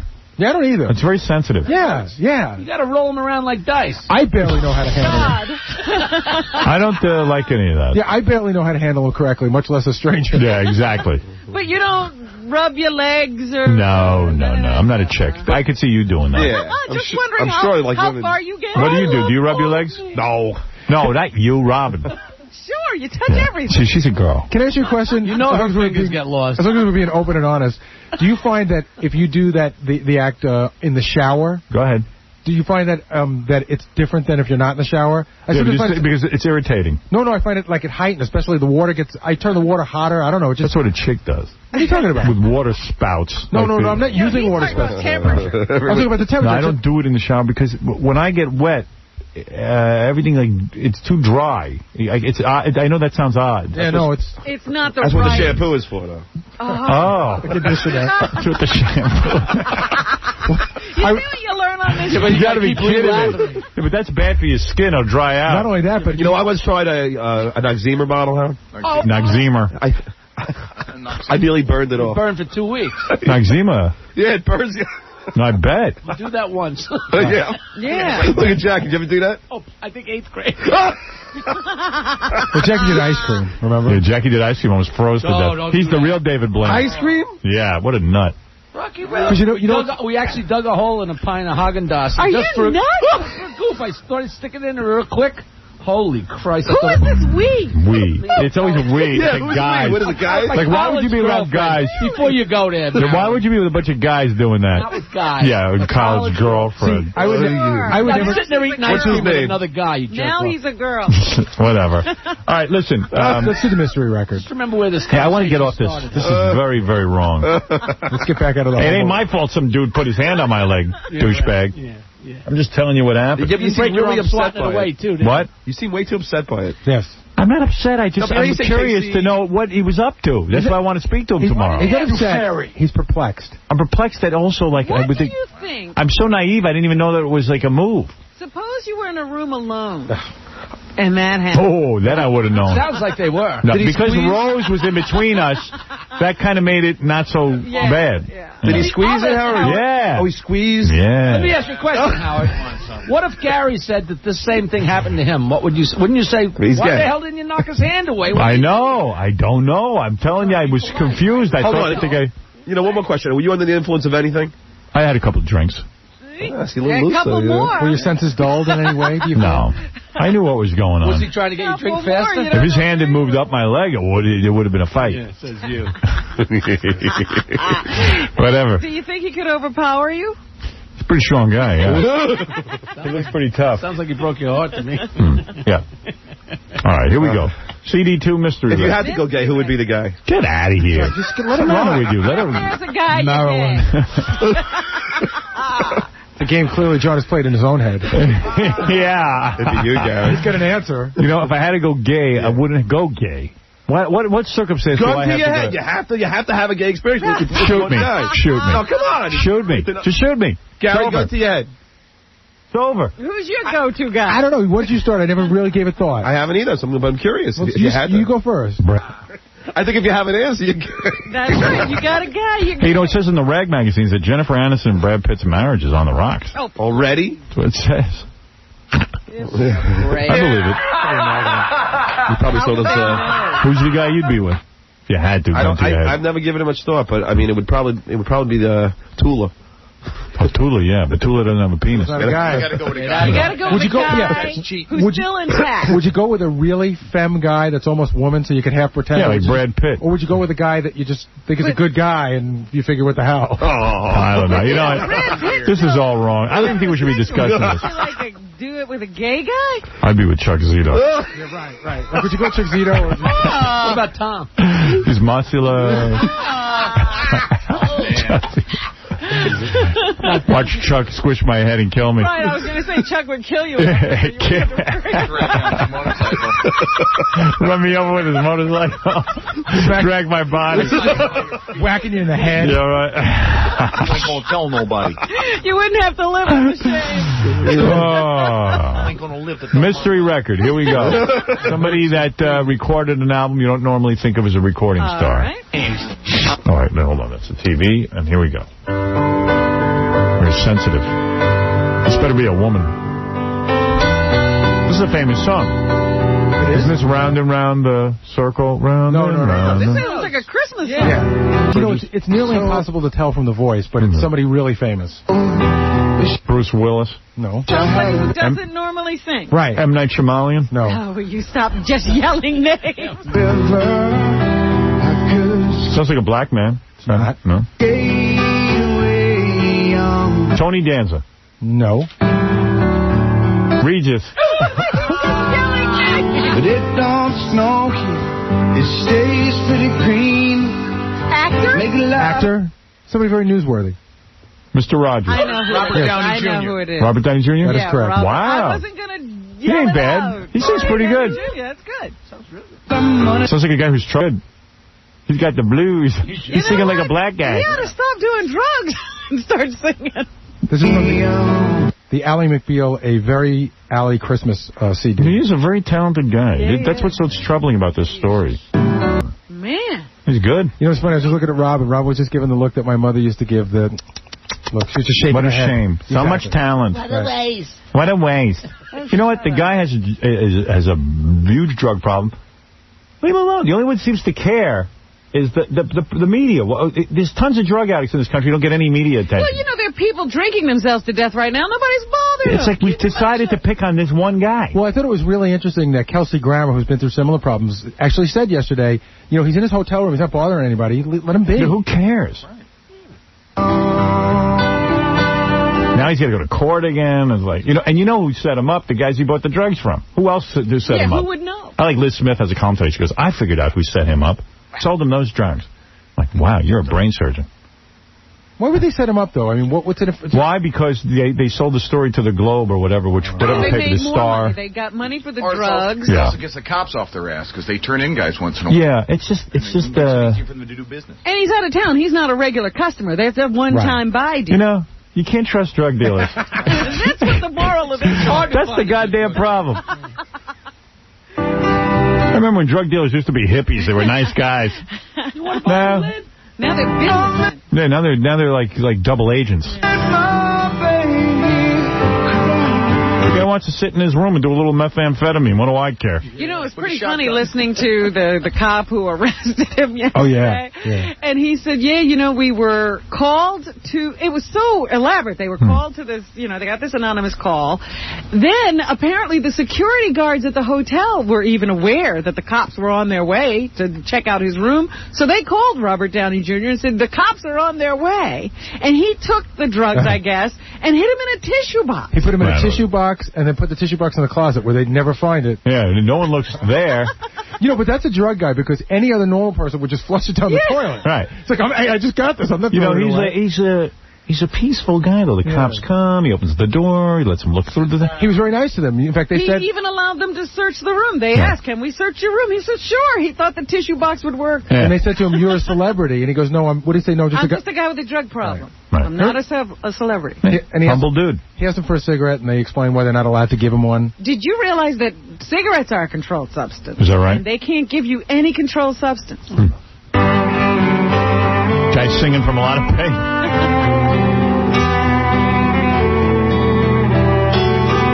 He strikes me as a guy with a hidden problem that is making him very unhappy. I know what you're going for because I just watched the movie with him the other night where I know exactly. I'm not saying. Excuse me. Don't clarify my words. I said he's. Yeah. He strikes me as a guy. What could be hidden at this point? Has an issue that is upsetting him. Let it out. And he can't come to grips with it. I'll give you my theory, which has nothing to do with Howard's theory. If the guy's done 20 movies, in 10 of them, he's played a gay guy very effectively. Well, he's actually... That's not what I was going for. Kissing guys. That's not what I'm going for. No, that's me. That's what I'm saying. I don't care what you're... I don't even know what you're saying. I know you have very big lips and teeth. How did you know that?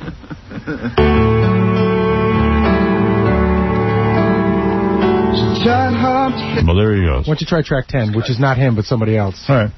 And then I got to take a break because it's a Howard Stern show. She's okay, but she's not on my... What's her nose? Is that a bad nose job? It's hard to look at the nose. What's her nose? I have a problem with the neck. She's so skinny. The neck is sunken in. And yeah, there's veins. Yeah. Yeah, I don't dig that either. And it's like a Dr. Laura neck. And it makes her eyes look bulgy. Yeah. They're all crazy. They're all crazy. I like the whole package. What? She's pretty, but she's... Have you watched the show? No. She's like so skinny. It's like, I don't know. It's disturbing.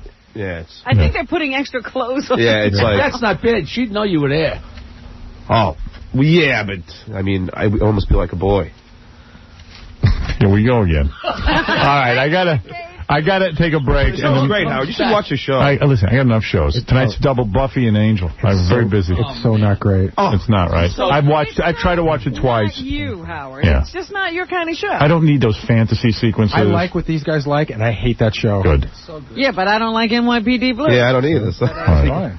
Yeah, I don't watch anything with Rick Schroeder. NYPD Blue is way more manly than Ally McBeal. Rick Schroeder. Sexuality. All I know is that you could be watching Monday Night Football and you choose this stupid show. Yeah. I want to sit with Dennis Miller. Turn the sound down. Watch the Packers play the Panthers. You don't want to see that? Yeah. Makes me feel like a man. I'm with you. Ally McBeal? Yes. I don't know why Ally McBeal is gay. Well, yeah, 8 Hot Chicks is gay. All right, we're going to take a break and we'll be back right after these words. Here's the Howard Howard Stern Show's Gary Garver with Kirk Douglas. Douglas, how you doing? Ask a couple questions. Who are you? Sorry, please. With Infinity Broadcasting. What do you want? Ask a question. Yeah, a couple questions. Have you ever had an unpleasant encounter with the paparazzi? Oh my God! I can't. I don't have the time to tell you how many I have had. Which actor would you never work with again? All of them. No, we're not going to answer that. No, I have had a lot of luck with all the actors I really. Yeah, why you want out of one of those guys? Thank you very much. We have to run. Thank you, Mr. Douglas. Hey, did Rock Hudson ever hit on you? Howard Stern. Howard Stern Show. Guys are getting too gay, man. It's just ridiculous. You're just getting too over the line gay, man. It's just can't even listen to you or watch it no more. Between chicks with heads connected to each other and guys' butts and guys' farts, you dressing up like girls. You guys are just getting too gay, man. You're listening to the Howard Stern Show. Yeah. Hey. Big Black's got the tape of the guy turning in Robert Downey Jr. Kind of disturbing. Big Black. Yo, what's up, bro? Yo, what's up? Yeah, I'm trying to keep it real, you know what I'm saying? Yeah, I hear you. Real stupid. You got to talk up there, Big Black. Oh, yeah, I'm sorry, my son. My sir. My son. Big Black, play me the call. All right, you want to hear the whole report or just the call? No, just the call. All right. It's kind of hard to hear, though.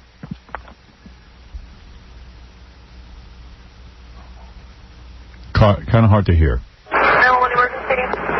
I'd just like to let you know that at room 311 of the Mercury Resort, there's a man that has...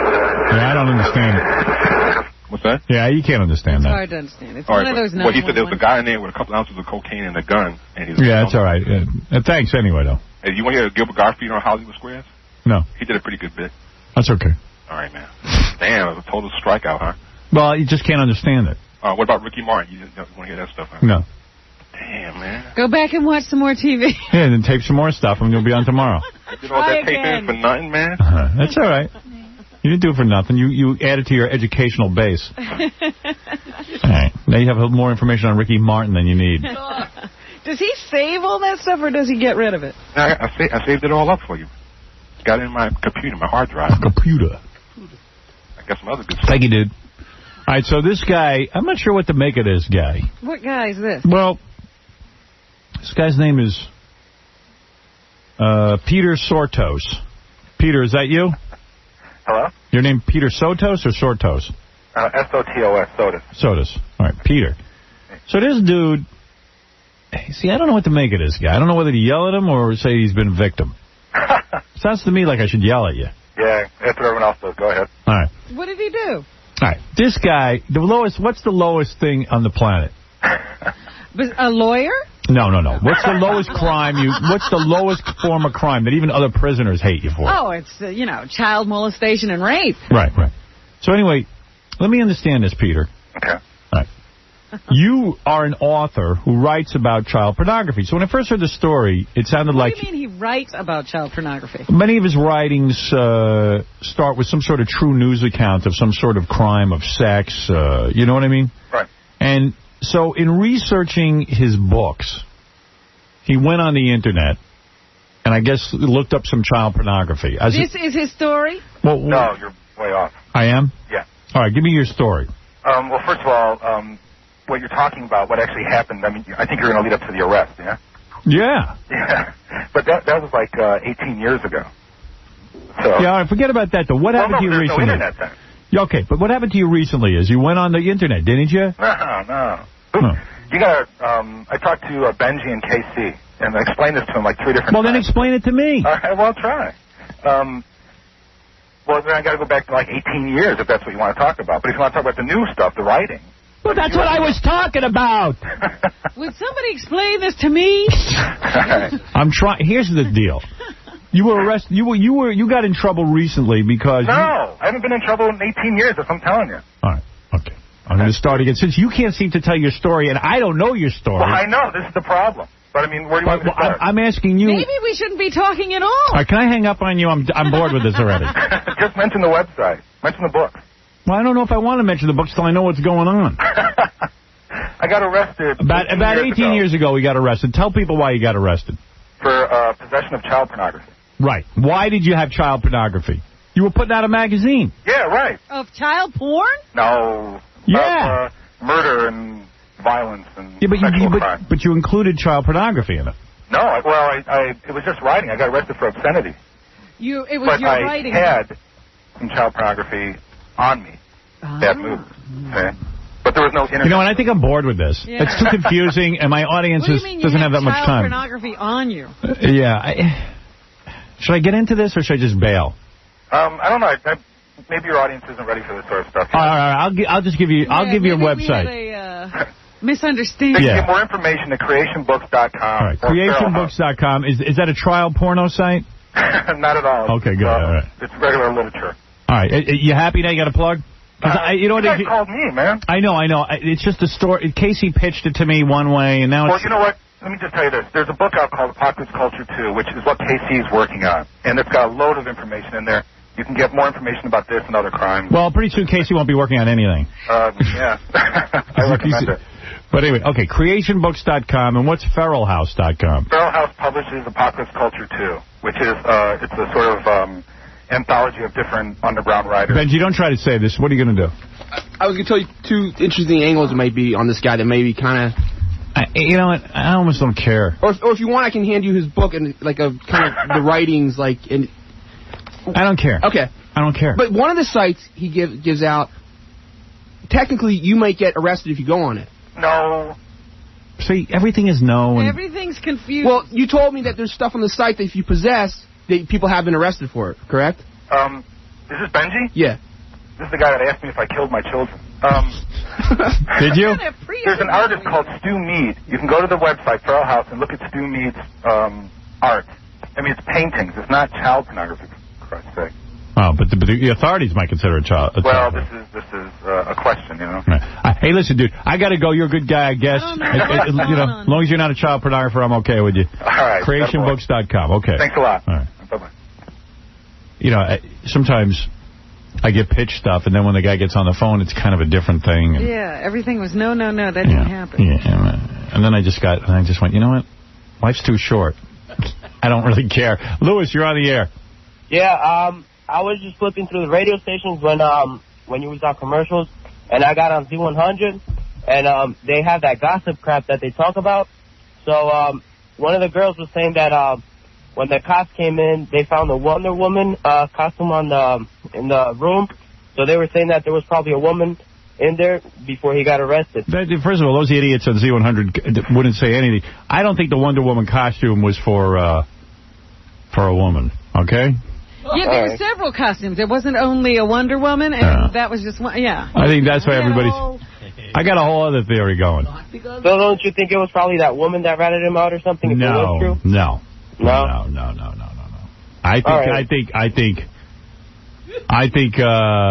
I would bet Downey owned that Wonder Woman costume. That's just my theory. Thank you. All right. I don't know what was going on in there. Maybe he was wearing the Wonder Woman costume. I don't even know anything about a Wonder Woman costume. But it was also several costumes. That was the whole thing, including a Wonder Woman costume. Yeah. And he'd been there for a week. Right. Why would you have a Wonder Woman costume in your room? Among several others. You know? Right. You figure it out. What are you, producing plays in there? I think there's more to this story than we'll ever know. You know. Let me ask you, how many guys do you know have a Wonder Woman costume in their house? All right. Anyway, you never know when you're going to need. Use your friggin' head. Your Wonder Woman outfit. You wonder why we can't even get the election straight. Nobody knows what's going on.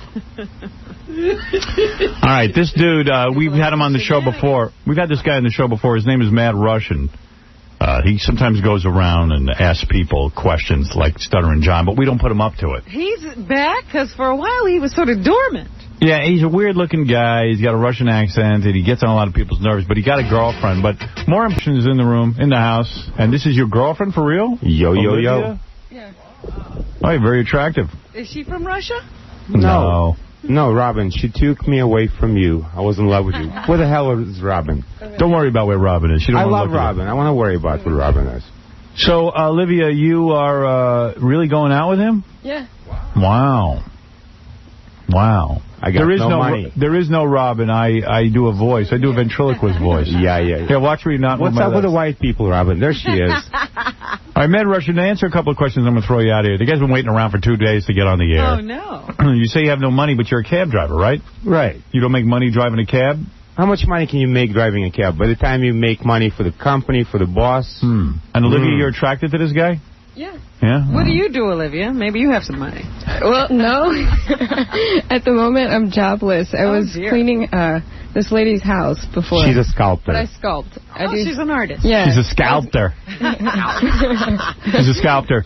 Anyway, Mad Russian, you have gone around in the past. You've interviewed various people, and you've done, like, here's... I love, there was that one time he was at some Pat Buchanan. That's my favorite, too. He gets out there. He does a lot of crazy things, and recently he interviewed that fat broad from... Cameron Manheim? Yes. No, Star Jones, man. Star Jones from The View. One of those fat women. Fat broad from The View. And one non-political question. Why do you hate Howard Stern so much? I don't even know who you're talking about. You've never heard of Howard Stern? I don't know who you're talking about. Thank you, Star. See? Thank you, Star. Thank you, Star. Yes. I've told you this once before, Howard. I'm going to get you, Star. What is the I've told you this once before, and I'll say it again. Anytime you hear a man with an accent, usually it means he speaks one more language than you can. There you go. But I love you anyway. Right. So anyway, my balls, just talk to me about this one thing, because this is really what I'm most interested in. You were in Russia, and you're a Jew, right? I'm a Jew. And there's a lot of anti-Semitism there, so your parents, I guess, didn't have you circumcised. Because nobody else was circumcised over there. And they didn't want you to get your balls busted. So to speak. Right. So when you were in Russia, you never got circumcised. You came to this country, and because you're a Jew, I guess you wanted to get circumcised. And skip 3 weeks of school. Right. In high school at the same time. All right, let me ask you this. So it was his decision, is what you're saying. Had you had sex with a woman at 15 before you had the circumcision? My mother in Boston is listening right now. Yes. Sex with her. Oh. Hey, Fred. No, really, come on. Tell me the truth. Had you had sex with a woman? Yes, but what kind of sex can, 13, 14-year-old have? But you'd experienced a woman with your uncircumcised penis. Yes, sir. All right, I have experienced a woman. Okay, that's what I'm after here. I'm not after any lurid detail. Okay, morals or anything. So you went into the hospital and you had the circumcision. And I even had a rabbi there praying. And when they put me under, they didn't completely put me under. Oh. And you felt everything. I felt some. And I heard him do it, and I actually felt him slice it. And right now, I have maybe a 1/10 of an inch little tiny thingy on the top of my penis that used to connect the foreskin. Right. All right, so they didn't do a good job, is what you're saying. They did a sloppy job. Well, better than cutting more, they cut less. You know what I'm saying? They left a little tiny piece instead of, Okay, here's my question to you, because I'm always curious. Do it. Hey, do you lose... All right, I get a headache. That's enough with the phone calls. Could care less. Why should I listen to that? Why should I bother? Hey, if you don't know about this, you should. 3 strippers are going to compete in a test of wits with a chance to win $10,000 courtesy of i1.com right here on this radio show. And you know what radio show this is, don't you? Does anybody know? No? Nobody knows? I don't know. Does anybody know what show this is? How do you find out? What can we do? Hello. I'll tell you what show it is. And now, back to Howard Stern. Howard Stern. On the Howard Stern Show. The Howard Stern Show. Live from Howard Stern City. High atop the Howard Stern Building. In the Howard Stern Studio. Direct from Howard Stern's chair. Howard Stern. Howard Stern. The Howard Stern Show. Howard Stern Show. Featuring Howard Stern's co-workers. Howard Stern's co-workers. On the show that could only be called The Howard Stern Show. All right. It stars Howard Stern. Right. Howard Stern. Anyway, thanks to i1.com, we'll be doing this test of the 3 strippers. We can't wait. Also, we're going to be doing porno Jeopardy, where 3 experts on porn videos and actresses will actually compete against each other. Can't wait for that. We're going to be giving away Sony PlayStations. We got them all. Sony PlayStation 2. That's right, the good one, the hard-to-get one. We got that. And we were in here discussing Christmas gifts. You know, we always exchange gifts, Robin, every season, every holiday season. But John comes in here and he goes, when Fred went to the bathroom, he goes, did Fred give anyone a gift last year? Stir up trouble. I recall getting something from Fred. I think I got something from Fred and Alice. I got something from you. Did I don't even remember. I know I do. I wasn't as generous in the holiday spirit as I normally was last year. I know I didn't get anything, and I don't think Jackie got anything either. I don't remember. But I remember because I didn't know if he had sent something, maybe to the wrong address, but I just didn't know. And and like, you don't want to ask him, you know. I don't think did I get something from you, Jack? Yeah, it sat in your living room, I think, for a couple of weeks, but obviously... What was it? Probably T-shirts. No, I don't remember. I don't remember what Jackie got me. Yeah, I just know it was lost for a couple of weeks. After a while. Or it was lost for a couple of days or something like that. Robin got me something good. I remember that. You got me that... you got me the metal skull that year. No. Last year was the caviar thing. The caviar. Oh, that was great. That was good. Yeah. I've used that a couple of times. Good. I love caviar. Those little fish eggs. I never had it, but Oh, you should try it. No, I would. You don't like it? I never understood that, but people who love it really love it. I love you. Put that on a cracker. With a little... Does it taste fishy? It can't appeal. Well, yeah, it's fish eggs. No, I don't. You know how, like... It's salt. It's salty. Very fishy salty. Salty, yeah. Although the cheaper caviar, ironically, is less salty. Yeah, the stuff they put on sushi is good. Yeah. Is it better to be salty? Gives a little zing, yeah. Yeah, it's nice. You ever go to the sushi place and have salmon roe? R-O-E? No. That's like a fish egg, but it's a big fish egg. That's a lot of. I like it. Love it. Love all that. So, Howard, I've been thinking about getting you a gift. Could you tell me if you would accept this? Would I accept it? Yeah. He'll accept anything. I have a masseuse who does the jets, and I wanted to get you a girl? massage. Yeah, girl. She's cute. She hot? And she's great. And she's single. She does Jumbo Elliott, all the jets. Answer the questions put to you. You didn't answer my questions. Would you use single? the gift? No, she doesn't. She has a boyfriend. Oh, that doesn't matter. And she's real good looking? Yeah. Did she give you a happy ending? No, she has. I mean, I was. Then why are you getting me that for a gift? Next gift. Because she's a great masseuse, No, I don't want that. No, no, thank you. Oh, see, all right. You wouldn't accept it. Yeah, that's what I didn't think you would. Where do you get the massage? You have to go somewhere and get it? She comes to your house. She brings a table. Really? And she's great. I mean, it's like like you feel from working out. You feel so much better. Yeah, I've had massages. No, but she's real. She's a sports masseuse. She really. Yeah, I know. Everyone has the best masseuse. All right, whatever. I was just thinking it would be a nice gift. No happy ending. No happy ending. That's the best, huh? Yeah, I mean, that's impressive. Merry Christmas. It's legitimate. Legitimate massage? Yeah. Wink, though. She also does acupuncture, which I had, which was great. See, I don't know if he just twitched or he winked at me saying legitimate massage. Was that a wink? No, that was a stutter. Oh. No, I don't want that. No, thank you. So what do you want? I don't want anything. Yeah, I don't want anything from you. No, I got you good gifts last year. You like Fine. What did you get me? I got you the movies that you liked. She's All That and all those. No, thank you. Those are all movies I saw already. No, you liked the 10 Things I Hate About You. Remember? Was that you? I didn't even remember what you got me. Thank you, though. You don't have to get me anything. Believe me, you got no money. This parking lot thing goes on. I don't want to know. It's embarrassing. What parking lot thing? Yes. John said he didn't want gifts. He just wants us to pay his parking. No, tell me. It isn't even about you. I mean, now I'm getting lists of people who don't pay their parking. Oh, who else? On this show. Who doesn't pay? Jackie? Well, I said to him yesterday, I said, we're getting on John on a regular basis. Have you gotten paid by John? And he says, yes, now Scott. Scott the engineer? Yes. Oh, see, that's wrong. Because Scott probably doesn't do anything for the guy. Well, it'd be great if the station paid for it. The station ought to get a bunch of parking spots for people because it's weird, It's like you come to work and you got to start doling out money. It's it's a huge part of your income. And now you know what sucks, Howard. Christmas tips for the parking garage. But these guys, that's the point. The station should have parking spots for their employees. Especially at the time. Am I wrong about that? No, but I would never have imagined bringing that up because you'd just be completely shot down. Of course, you'd be shot. No one ever sees that. But I'm just saying that...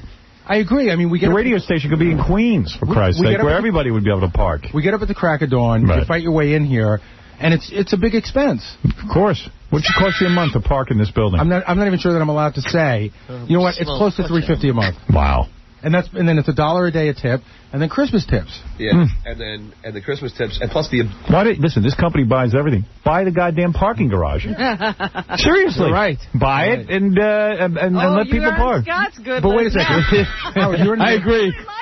No, I'm saying, in other words, people who work where there's free parking don't have this Howard, expense. It was weird when we first got to this building, and the thing was down there, and all of a sudden it was like $300. It was like, I know what you're saying. You can go park somewhere else. But you can't. In your apartment building, you still have to pay for parking. The cheapest place you could find to park in the city is an outdoor parking lot all the way over by 12th Avenue. You might be able to get it for $175 a month. If you're lucky. Yeah, and then what do you do once you're on 12th Avenue in the middle of the night? You got to take a cab. The cab to here is you just pay the $300 a month. You know what I mean? That's just ridiculous. Buy out the garage. Give everybody a spot. Really? Do you think that if Tom owned that garage, he would give us free spots? No. That's what I mean. We don't get anything for free. Well, the company's had such huge success. Why not liberate the garage? Turn it over to the employees. Liberate the 6 of us. The Scott, the Jackie, the Gary, the John. No, not Scott. What do the interns do? They got to pay for parking too? Well, we always say that to intern on the show, you actually have to come from a relatively wealthy family. Yeah. Because you have to not work all week and be able to get into the city, whether it be by mass transportation or a lot of times, especially with the girls, their dads don't want them taking subways at 4 in the morning. So they pay for them to park there in the morning. Yeah, it gets expensive. Let them learn self-defense. Yeah, send them to Tiger Show. All right, I don't want to get into a whole thing. How come you owe your bill? You can't pay it? No, I paid. You did pay. I was a couple of weeks behind this month, but I pay every month. Okay. I'm not behind. All right. Like I paid for next month today. It's 3 days ahead. I'm like really uptight about paying. All right. Robin, what's in the... I'm part of the list of people that I get every time. Well, why are they approaching you? Are you in charge of these people? I don't know. All of a sudden, they were, I guess, so upset because people don't take their calls. Now they don't pay, and then they can't get them on the phone. Yeah, I mean, the guy was leaving me voicemails on my machine, and the guy's a nice guy, and he goes, Gary, I'm sorry to bother you, but John is just not returning my call. It's like so weird. So it's like telling Daddy and Mommy. Yeah.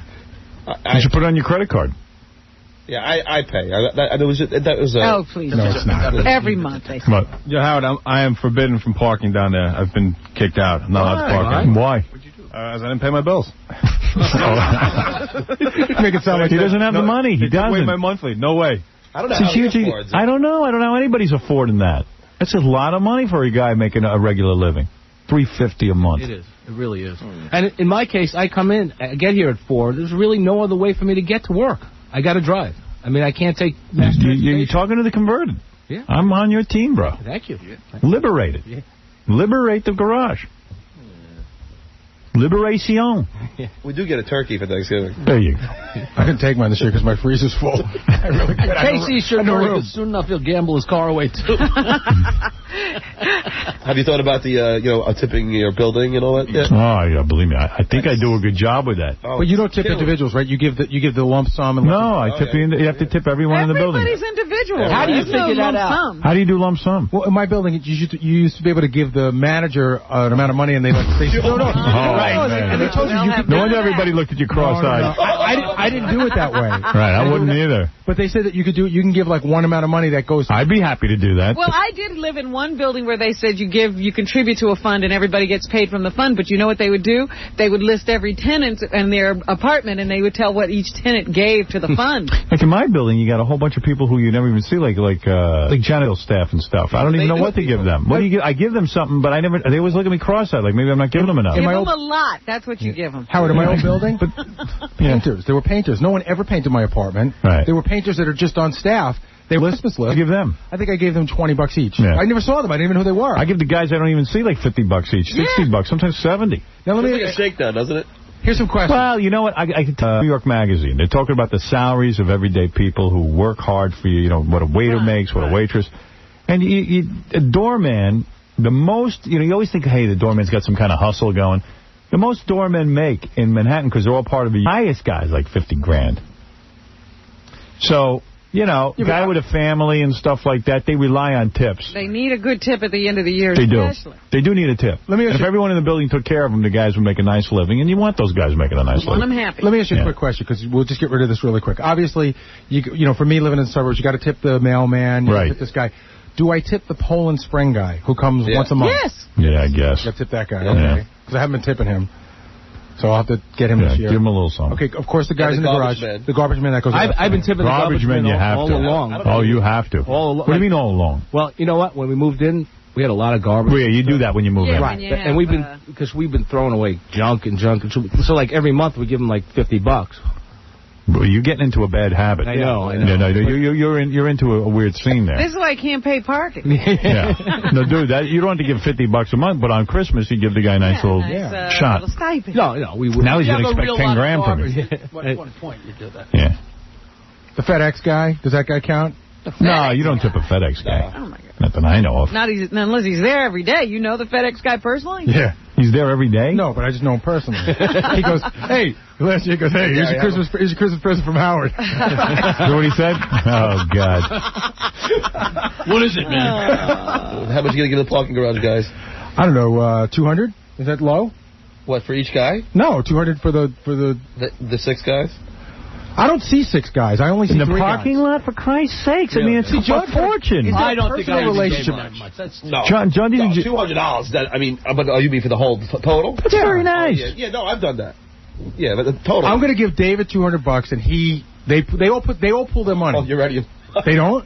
No, you can't. He told me they do that. He said they pull their money. Oh, my God. They pull their tips. No, you give each guy individually. Yeah, each guy. Fine. That's why they have that little card with everybody's name on it. There's a guy I see Gary's handing one guy $200.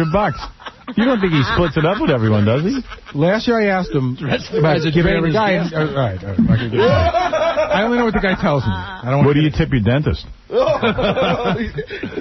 Take my car, please.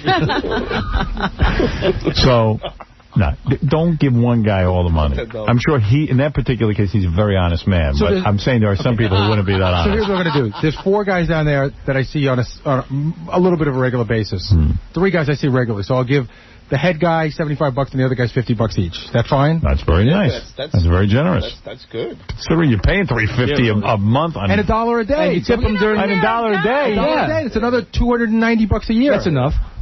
You know what? I have never given them a Christmas bonus. I pay a lot. They probably hate you. Well, they don't hate me, but I give them a tip every day. And what else can I do? Listen, I don't make a lot of bucks. Is a lot of money. Scott is not. Scott ain't making that much more than the parking lot guys. Really? He's not Mr. Got Rocks. Yeah. He ain't going home to a mansion. No. He's working 2 jobs. I mean, what is this? I mean, what do you give your nephew? You know, it's $75 for. That's what we give him because you kind of peer pressure. But it's a lot of money. You give your nephew $75? No. I'm saying. These people aren't even related to you. Yeah, that's what I'm saying. You know what? I don't have to see my nephew every day. Yeah, I use to park my car. But you know what? They would give me the Christmas list from my building. There were like 80. 90 names on it. So many names. I don't know how you. But do you look at the list and save a ridiculous amount of money? You ever see that on there?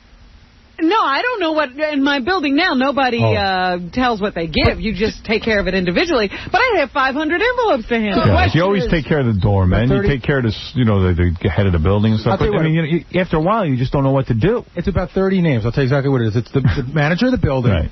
You've got probably about 9 or 10 doormen, right? Right. Then you get into some maintenance guys. There's about 5 or 6 of them. Porters, security. Then you get into the painters. What you get into the air conditioning guys. I mean, they're all there. Yeah, whatever's on the list, I give to everybody, whether I recognize the name or not. Yes. Never know. Is it generosity? Is it because these people have access to your apartment? Well, both. When you're tipping the parking garage guys, are you being generous or are you protecting your in your car? You're doing both. It's weird. It's absurd. You come to work. Most businesses provide a parking spot for employees. That's true. Yeah, it shouldn't cost you to come to work. Well, because it's in Manhattan, there's nowhere to park. And now there's some business feed it. Well, they should cover the who's parking in this building. The people who work here. Yeah. Right. It's crazy. So if you add it up, if you throw in the tip. So not only do we for the Christmas bonus. That's what I'm saying. It's crazy. It's all backward. Take your monthly bill, your $1 a day, and your tip. you're $4,000 a year for parking. It's a lot of money. Easily. Just throw down a mattress in there. Cold running water. Right, exactly. $4,000. All right. Horrible. They should at least cover the difference between mass transit if you took mass transit. Well, Scott spent a lot of time there. I know, he's got a formula. I mean, you know what? Everybody's got I got to move on because every day the show goes to midnight, and you know what? My voice is starting to age. We can't solve every problem. It's more for parking. Quick bet. Who approaches Tom first and asks him about this? No one, because it's not going. Who cares? Who should? I'm saying who will. We're setting a dangerous precedent. I don't even care. I want to get to the news. You knew when you signed on because... I think I actually asked him that when we first moved in here, like kind of half serious and half joking, and he gets that completely blank stare, like. Why would I pay that? Yeah, Tom's best tool is silence. Yeah. He never responds to you. Or he makes you respond. It's not up to Tom. Tom's a pawn. Tom knows not to spend money. Oh, absolutely. Tom don't have an original thought in his head. Oh, absolutely. He wouldn't know what it was. If he had an original thought, he'd pass out. What's it called? You think you'd see him lying on the floor? Yeah, he wouldn't know what it was. It would be totally foreign to him. You see Tom lying on the floor, you go, oh, you had an original thought. There's no light bulb over his head. Right. He parks there, too. Absolutely. Of course. I wonder who pays for that. Who pays for it? Oh, he can afford it. He's a wealthy guy. He's a big tipper, I'm sure he gets stock options and all that stuff. All right. And believe me, you do more work around here than Tom does. Thank you. I guarantee if Tom had to do Scott's job for a day, he'd pass out. Oh, please. Oh, absolutely. He wouldn't even know where to begin. It's a bitch job. Thank you. I appreciate that. Right. It is tough. Nobody cares. Get up. All right, let's go. Don't Robin, now I got to take a break? Okay, I'll be here till midnight again. This is why I got to leave radio. I can't get the show done. All right, go ahead. The Howard Stern Show. I'm Magic Johnson. Yeah, the ex-basketball player. Yeah, that's me. I know I don't sound like Howard Stern's impression of me. That crazy man makes fun of me a lot. I'm going to kill him for that. That's why I came here today. Because I'm going to stick a basketball right up his butt. Maybe two, if I feel spunky. You know.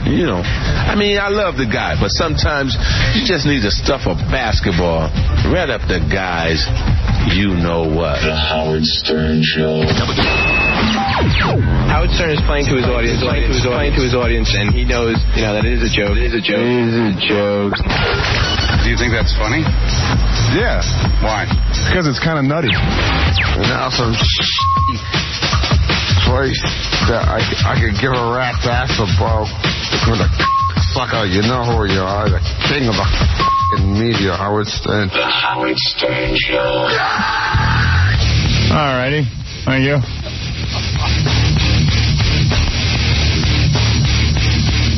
Hey, John, tell Jessica, who's on the phone, that I want to talk to her tomorrow, first thing. Line that up.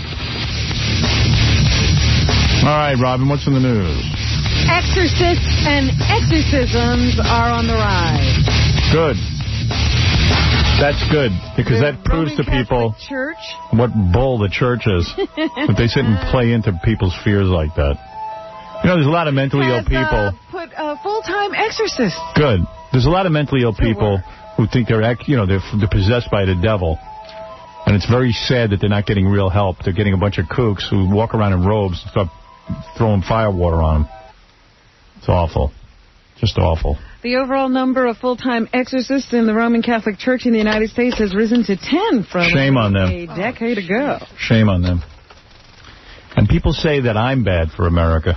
And people complain about this show and what I've done. My God, I'm making people laugh. I ain't sitting there ripping them off. In New York, we're trying to hold the lid on this thing. From 1989 to 1995, the Archdiocese of New York examined more than 300 potential exorcism cases, although exorcisms were performed in only about 10%. How many Easter bunnies are officially out there? They say there are two factors that are spurring this increase in the number of exorcisms.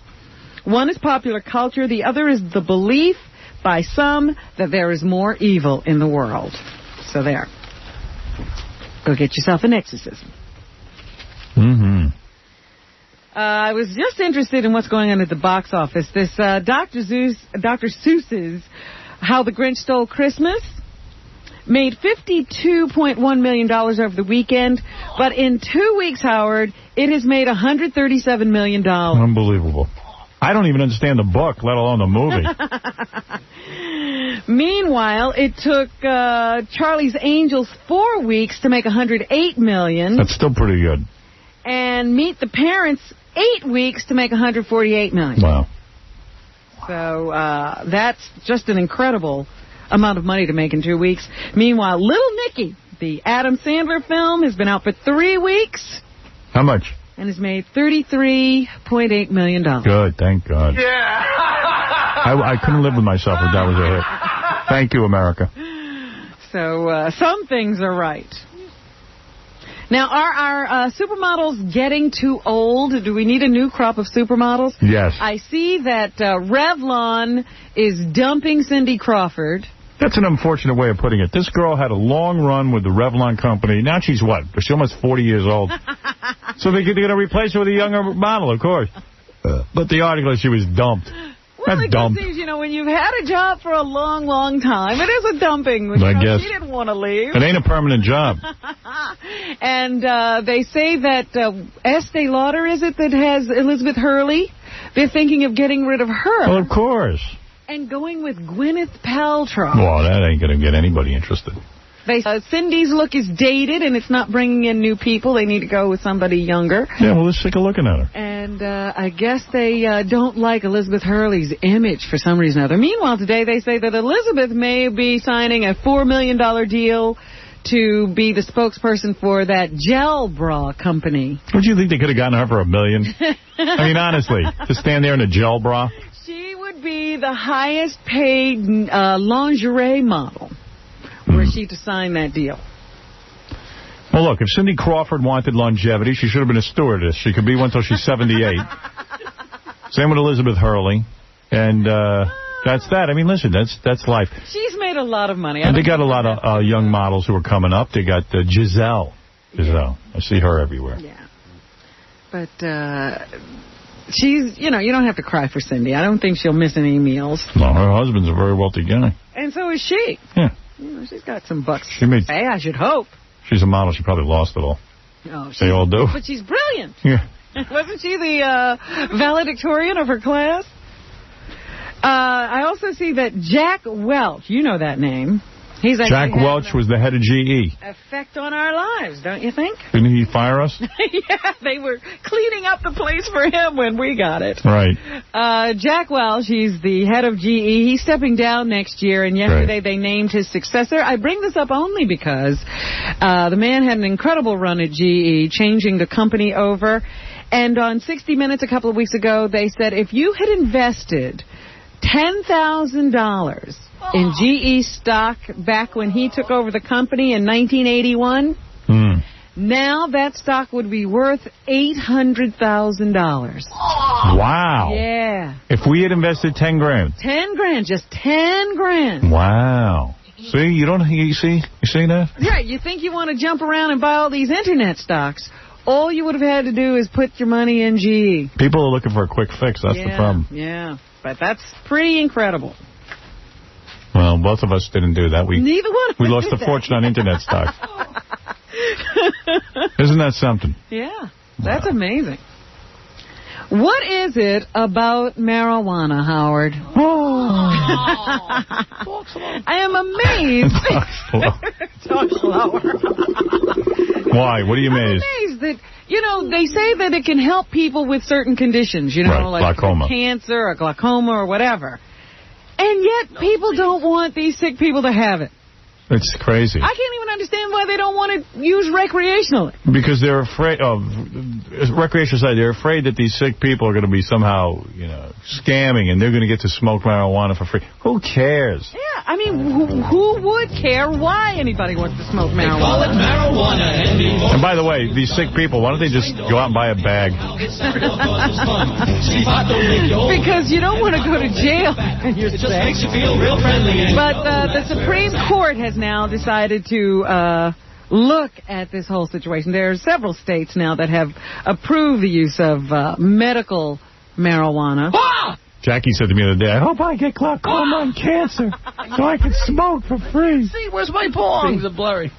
And so for some reason or other, it is still a contentious legal problem. And so the Supreme Court will be looking at medical use of marijuana and whether it's legal or not. So I don't know why that's such a big deal. Ramadan has started. I don't know if you know what that is. Yes, I do. That is the whole, it's a whole month. It's the black holiday, right? No, it's Kwanzaa, Ramadan? No. Kwanzaa and Ramadan, not the same. What is Ramadan? Ramadan is the Muslim holiday. Right. It's the holiest month of the year. It has started, and the people fast all day for 30 days. Wow. And then they eat when the sun goes down. Yeah. They can't have a drop of food or a sip of water until the sun falls. And so they do that for an entire month. It also includes 5 mandatory prayers a day and a voluntary 2-hour prayer in the evening, just before you break your fast and eat. And so I checked the paper. There's no big Ramadan sale going on at Macy's. No, not yet. The big Ramadan sale. What else? I think you can shop when you're starving. Right. Shop till you drop. We were discussing a situation yesterday where they can now tell in utero the IQ of your child. I'm for that. And whether that could possibly be abused, and if it's right to eliminate all people of low IQ from the face of the earth. Yes, it is. Something Why not? Who wouldn't want that? My kid to be smart so they can compete? I don't know, Howard. I don't think you should be monkeying around with stuff you don't know about. Let me ask you a question, though. If you were having a baby and they told you the baby's IQ was below 100, would you want it? If you could just, you get one that has higher IQ? You know how tough it is? It's like a lot. Exactly. So you keep conceiving until the IQ goes. You know what you're going to have to pay in tutors alone to get that kid through school? Not to mention the embarrassment of the bad college. Yeah, my kid goes to Nassau. Well, why didn't you just abort him and get one with 125 IQ? Because I'm an ass, that's why. Because I thought it was wrong. Because I'm stupid as my kid. I just don't... I mean, we didn't get here because anybody was manufacturing... Well, we didn't have the opportunity. And making that selection. It's going to be called evolution. Man will be responsible for his own evolution. It'll be a great day when the average IQ of this country within the next century will be 130 to 150. Do you know the great inventions? You know you'll be able to get on the Internet and download really quick? But you won't. No, I won't. Here. But it's the evolution of man. It's a wonderful thing. Then those smart people say with the people who are still here and get rid of them. Well, there's going to be a weird transition. Yeah, we'll get caught in, I'm sure. Anyway, I bring that up because today I saw in the paper that 2 retarded brothers got into a fight and one killed the other one. Talking about a country where your garbage man's going to have an IQ of Einstein. We won't even have garbage. We'll have figured out a way. Yeah, it'll all be gone. Every problem solved. A retarded brothers fight ends in a fatal stabbing. After a lifetime of big brothers who were mentally challenged, they had often, they always got, they did a lot of things together. They rode their bicycles together and were generally polite and close to their mothers, but there was always some contention between them. Apparently, one made fun of the other one. You can't count your toes, right? You have 9 toes. You have 9 toes. No, I don't. You have 10 toes. I'm going to stab you. So, they got into an argument. The father tried to break it up. Well, this has happened before, but the first time the brother stabbed his brother with a pillow. When the father broke it up, one brother ran to the kitchen and grabbed a knife, and reaching over his father, he stabbed his brother in the eye and in the chest. That's a sad story. But, as you say, eventually in the future... That won't happen. It won't be happening. They won't be here. You'll have smart people kill them. And... the U.S. Supreme Court will also hear an appeal by a condemned killer in Texas whose lawyers say he's retarded and has the reasoning capacity of a 7-year-old. This convicted killer who raped and murdered a woman as she was making Halloween decorations. He's on death row, and he's had his execution stayed, and while these court appeals go on. He's supposed to have an IQ between 50 and 63. So what? That's enough to know not to kill someone. Which is below the 70 required for normal intelligence. I didn't even know where normal intelligence was. 70 is normal intelligence. But they say he spends his day crayoning. You know, he's coloring with crayons in his cell, and that he still believes in Santa Claus. So there's a question about whether he should be killed as a result of committing these crimes. So the Supreme Court is going to look into that, too. Well, look, I believe that the mentally retarded have to be responsible for their actions as well. So I say execute everyone. Doesn't matter to you. Commit a crime, you're gone. They're saying the jury didn't have a chance to consider his intelligence before making that decision to put him to death. Sounds like you had a good lawyer. They didn't bring up the fact that he was retarded. Yeah, you know, I forgot to bring up the fact that he was retarded. Yeah. That might have been a good thing to bring up during the trial. Check the IQ of the lawyer. Just because you're retarded, you have to get a retarded lawyer? Did he not tell the jury that he was retarded? I'm sure there's a technicality there that we don't know about. Oh, my goodness. That can't be right. Vice President Gore addressed the nation last night. He went on the air for 5 minutes before Monday Night Football. 4 minutes. I love that. He had 4 minutes to explain. Football is more important. Yeah. Why he's continuing this. Yeah, he is contesting the Florida election results that were certified the other day. Here is Vice President Gore, number 10. Oh, hold on. Hold the fort. Hold on, I didn't realize. I've only done this 20 years, and I don't realize. Ay vey. Hold on. Act of voting and having that vote counted is more important than who wins the majority of the votes that are cast. Right. Because whoever wins, the victor will know that the American people have spoken with a voice made mighty by the whole of its integrity. No, it's right. The American people the candidate shouldn't have to even chime in. The American people should be outraged. Yeah, there should be a process by which we make sure all the votes are counted regardless of who the winner is, and they should have nothing to do with it. And they say that he's losing the race in the polls. They say that Americans are getting tired of this whole process, and they would just like him to concede so it can be done with. But he urges the country to be patient, number 11. Yeah, and by the way, the polls said, the same stupid polls that predicted he would lose are...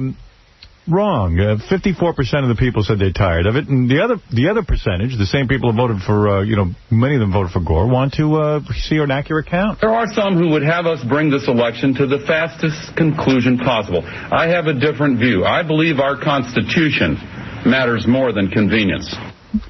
Yesterday, or the day before, George W. Bush accepted the presidency. From who? From that woman in Florida. Right. And he has begun his efforts to put together a cabinet, and a transitional team is being corralled by Dick Cheney, his running mate.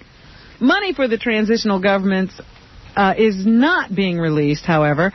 That's not stopping the Republicans from asking for private funds. Here's the vice president, or the vice presidential hopeful, Dick Cheney, number 12. You, Dick. We will accept individual contributions within the limits specified by the statute of $5,000. I want to emphasize individual contributions. Ask your daddy for it, George W. So they will take money to to get their transition underway, since they can't get the money from the government. Why is he stopping with the presidency? Why not declare himself the Queen of England as well? Let him run both countries. He feels entitled. Declare himself president of the moon. Yeah, president of the moon. I'm president of the moon. Recount. Let's see who's president of the moon. The president, we do actually have a president, Bill Clinton. He held a little bit of a press conference yesterday, and he said the government will get a team together to start readying the transition, so his departments will all be ready to hand over the reins of government once a selection of a president has been made. But the president says Transitional funds are being withheld pending all of these legal challenges. Number 13. In all this interplay, it is easy to lose what is really important, which is the integrity of the voter. This just in, George Bush just gave himself a Lifetime Achievement Oscar. Decided he deserved it. And he voted himself GQ's Sexiest Man of the Year. I think he'd find it a lot harder than running the country. Yeah, just try to get here and work with these people. Right. A Vineland woman says she was beaten and locked in her car trunk for 8 hours before being wrecked. Dawn Bruce says she was headed to a party on Sunday night when she stopped at a mall and asked a woman for directions. The woman got into the car and offered to take her to the party. They ended up at a Fairfield nursery where Bruce says the woman repeatedly hit her in the head with a shovel and stuffed her in the trunk. So, there you go. Was it a robbery? Don't ask for directions. What is that? God, that's scary. Yeah, they finally, somebody heard her, in wherever they are, beating on the back of the trunk. And that's how they finally got her out. She remains hospitalized in stable condition. Authorities are unclear about what happened in the incident, but they say it appears that someone tried to set the car on fire. Wow. Wow. And a California highway became the runway for a pilot of a small plane. I was once locked in a trunk. Really? I had sex with the spare tire that passed the time. Excellent. Wasn't big enough. Oh, the spare tire? That's right. Was one of those little donuts. Yeah, a little donut. A little tight. William Hart dodged a high school, homes, and moving cars in an emergency landing during rush hour last night on San Jose's Highway 87. This is what you're always saying about these small planes that are up there buzzing around. They could come down anywhere. Of course. Luckily for us, no one was hurt in this one. Hart, a salesman, says he was alone on a regular business trip in his Beechcraft Bonanza when the engine quit. See, people say Robert Downey Jr.'s a danger to society. I say it's all these guys in these planes. These so-called pilots who are like regular businessmen. Right. He warned a nearby airport of his distress by radio, then landed on a northbound highway on-ramp. No cars were hit. A local fire department official says it's just one of those things, those wonderful things, where everything just went right. And that's lucky, because just tell me if you take this boy home. A Western Nevada boy is under house arrest after being found guilty in the gruesome mutilation of a dog. Authorities say the 13-year-old cut out the eyes of a Labrador retriever, which later had to be put to sleep. The local community was shocked. One official says everyone wanted to believe that someone other than this boy caused the dog's injuries. Ah! The boy has been remanded to the custody of his parents to await sentencing. So, little Junior cut out the eyes of a dog. Mm-hmm. They often say that's a precursor to serial killing. So they say, well, maybe we'll get him some counseling and put him in a juvenile center when we get through with all of this. Police. PETA is turning its attention to children. They are going to be standing outside of schools with cartoon playing cards, which have these little cartoon characters on the front that say milk suckers. And then on the back, they will have their anti-king message for the kids. They're standing around schools, warning children that they could suffer dreaded afflictions, a face full of pimples, stomach gaseousness, or obesity if they drink milk. So, PETA trying to get to them while they're young. Hey, PETA. As I said, The Grinch Who Stole Christmas is the #1 movie at the box office for 2 weeks in a row. Ron Howard is the genius behind that movie. Here he is on Creating Whoville, #16. Now, I wish this had tanked so we wouldn't have to hear this. Would have been a lot funnier. If you look at the illustrations, they're very simple. They're kind of impressionistic. And to try to come up with a three-dimensional world... Okay. And here he is on what he thought about Jim Carrey's imitation of him in a scene from the movie. Brilliant. I love that bit when it was conceived, but when Jim started, when he came up with the idea that he had to also wear a baseball cap, I realized that it was a little more than the generic Hollywood director. But it's, you know, it's one of my favorite bits. And oh,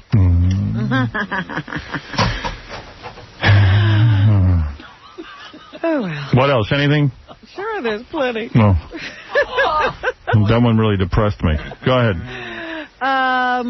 There's also something called Dancer in the Dark now in movie theaters. It's that with that Bjork.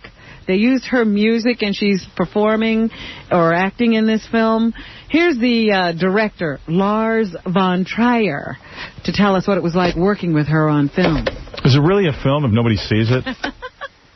I couldn't have asked for any better performer. And Bjork, how does she make a living? In any way. And have you heard one thing she's done? No. She has an incredible performance. Well, how did I miss Bjork? And it's not acted, I must say that. It's not acted. It's all right.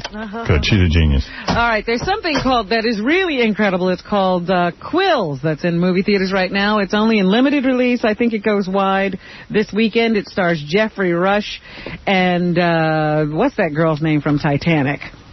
Kate Winslet. Kate Winslet. She's in it, too. Here's Jeffrey. He plays the Marquis de Sade in the film, and they asked him if he could think of a contemporary equivalent to the Marquis. I don't think there is any one figure in the contemporary age that kind of matches up to the prominence the Marquis had. Wait a minute, keep going. And then, and still has. But somewhere, you know, we'd take names like Howard Stern or Lenny Bruce or Marilyn Manson or Mick Jagger. You know, you mix them all in together and you're still not even going to touch the sides. But you're in there. You're up there with the Marquis de Sade. Whereas Ross Davis says Marquis de Sade. There you go. Let's see. What else is going on? Sean Connery has a new movie. He plays a novelist who mentors an inner-city kid. What is the most important thing for Sean when he takes a role? Number one. For me, the writing of the story is the most important. Who's doing these interviews, and who really listens to them and cuts them up? He's not.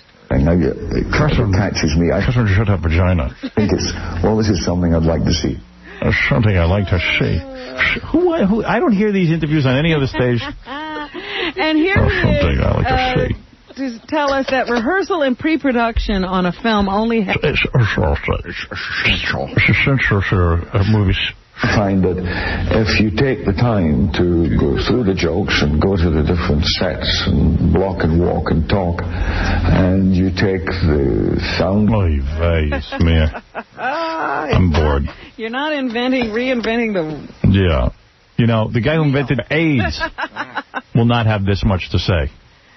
Wrestling has gone very mainstream, and now all these wrestlers do guest shots on shows. The Rock will be seen on DAG, which stars Delta Burke this evening at 9:30 on NBC. Here he talks about working with Delta and the other star of the show, David Alan Grier, number 9. Of course, I've always been Alan Grier for a long time, dated back to the old In Living Color days. It was 2 years ago. I laugh now because I think of all the things he used to do on that show was really, really funny. Of course, you know, and Delta, of course, big fan of hers as well. So, and everybody's been great. It's wonderful. Transition. Gilbert Gottfried to become a big star, thanks to Hollywood Squares. No, thanks to us. Yeah, go ahead. And they were talking to him the other day because it's sweeps week, I guess. Gilbert was asked if he's upset he didn't get the role, Dennis Miller's role on Monday Night Football. Yes. I'm pissed off that I don't get all the jobs that Dennis Miller gets, because I could also make these esoteric statements and throw in like a pop culture reference. Like, it's like, babe, it's like the myth of Sisyphus, like on Gilligan's Island. And it's like, so now I can show he's gone to college, but he also watches TV. Well, it's like some Jungian nightmare, but on Bewitched. Oh, boy, he knows old cultures. Gilbert is funny. He's good. Here he is. He's working on an impression of Robert Downey Jr. Ooh. I'm working on my Robert Downey imitation. It's no sound to it. I just lay there in a stupor. Or sometimes I do snoring sounds. Oh, what bed is this? What's this teddy bear next to me? Those are not my parents. Whose house am I in? Where'd these guns come from? And here's where he thinks Robert Downey got his drugs from. Jackie the Jokeman. I think he's getting his drugs from Callista Flockhart. I think she's got a drug problem. She's gotten thin lately. I think she's lost weight. It has to be a major coke problem. Because she used to be a pretty tubby gal when the show first started. He's funny. There's a funny man, Gilbert Gottfried. Yeah. And that's what's happening. I'm funny, too. Yeah, well, you know. I make more jokes than you. F. Jackie Martling, his brand new filthy CD, F. Jackie. See how funny Jackie is. Available on the Jokeland web mall or call 1-800-323-KING. And Jackie all this week on Hollywood Squares, just like Gilbert. Chat tonight at 8 o'clock. For MP3 audio and filthy 3D Jokeman, visit Jokeland.com. Okay, we'll see you tomorrow.